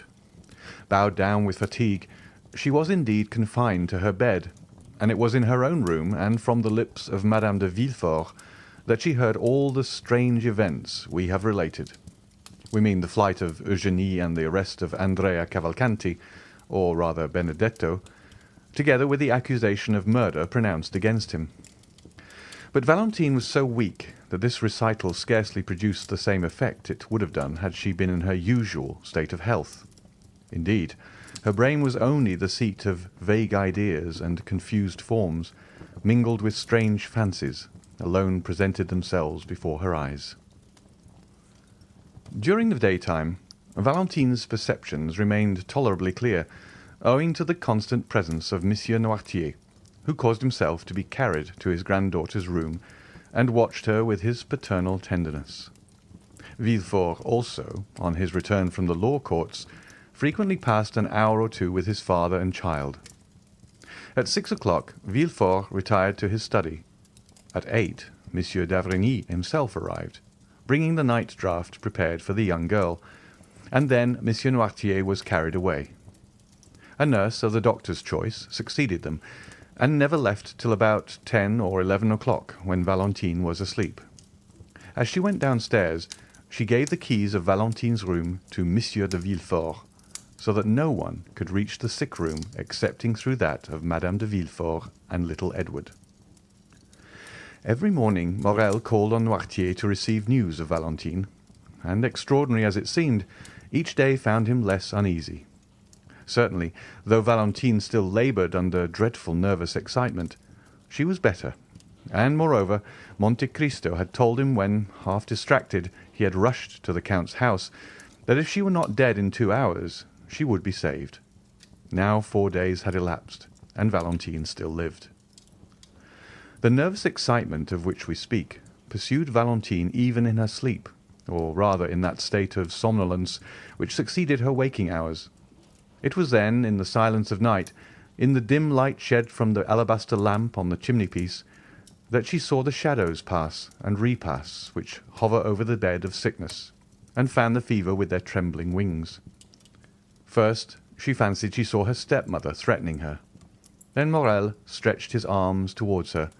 Sometimes mere strangers like the Count of Monte Cristo came to visit her. Even the very furniture, in these moments of delirium, seemed to move. And this state lasted till about 3 o'clock in the morning, when a deep, heavy slumber overcame the young girl, from which she did not awake till daylight. On the evening of the day on which Valentine had learned of the flight of Eugénie and the arrest of Benedetto, Villefort having retired as well as Noirtier and d'Avrigny, her thoughts wandered in a confused maze, alternately reviewing her own situation and the events she had just heard. 11 o'clock had struck.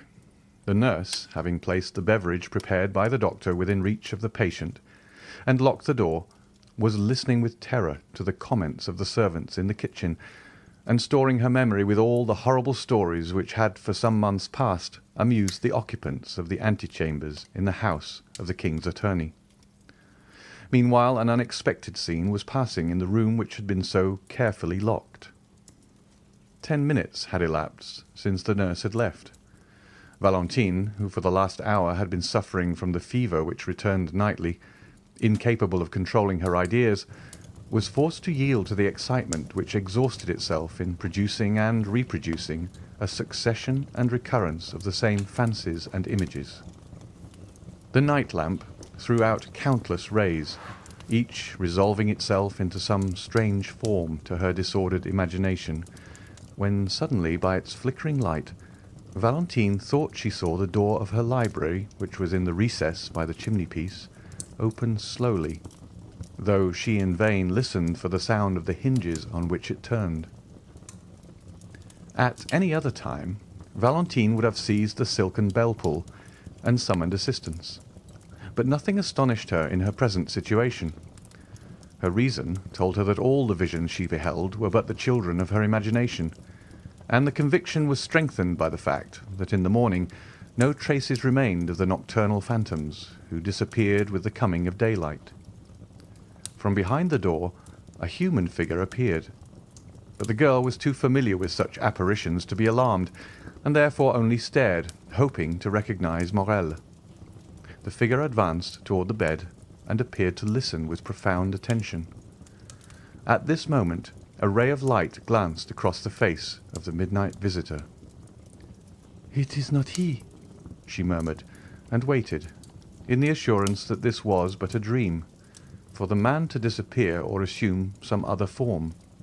Still, she felt her pulse, and finding it throb violently, she remembered that the best method of dispelling such illusions was to drink, for a draught of the beverage prepared by the doctor to allay her fever seemed to cause a reaction of the brain, and for a short time she suffered less.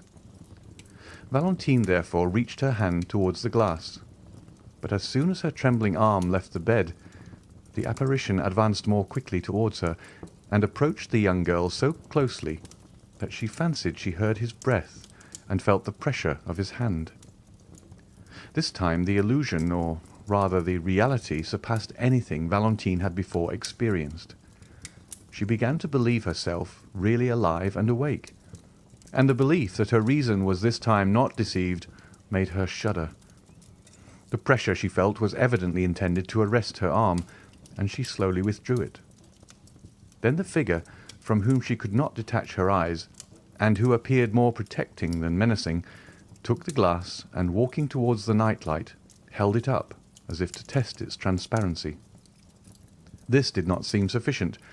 The man, or rather the ghost, for he trod so softly that no sound was heard, then poured out about a spoonful into the glass and drank it. Valentine witnessed this scene with a sentiment of stupefaction. Every minute she had expected that it would vanish and give place to another vision.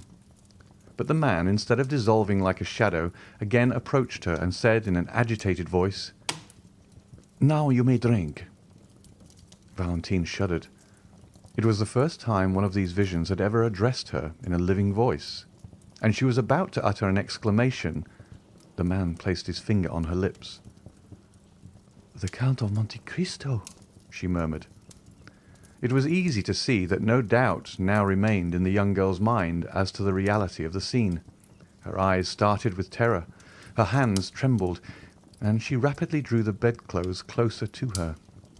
Still, the presence of Monte Cristo at such an hour, his mysterious, fanciful, and extraordinary entrance into her room through the wall, might well seem impossibilities to her shattered reason. "Do not call anyone. Do not be alarmed," said the Count. "Do not let a shade of suspicion or uneasiness remain in your breast. The man standing before you, Valentine, for this time it is no ghost, is nothing more than the tenderest father and the most respectful friend you could dream of." Valentine could not reply. The voice, which indicated the real presence of a being in the room, alarmed her so much that she feared to utter a syllable.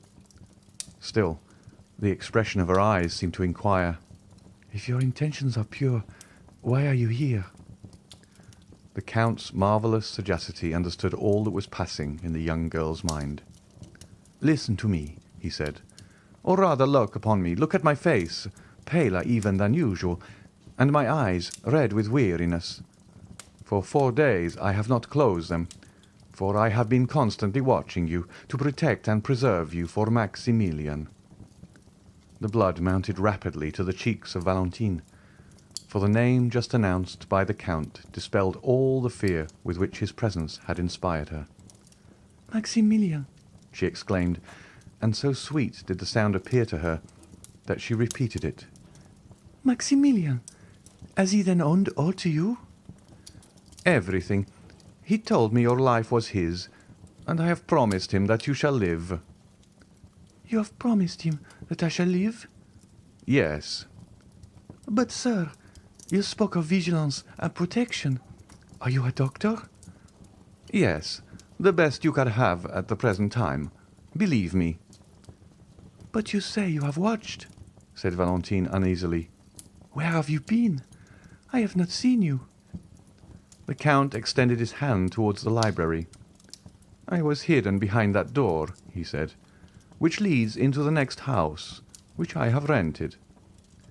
Valentine turned her eyes away and, with an indignant expression of pride and modest fear, exclaimed, "Sir, I think you have been guilty of an unparalleled intrusion, and that what you call protection is more like an insult."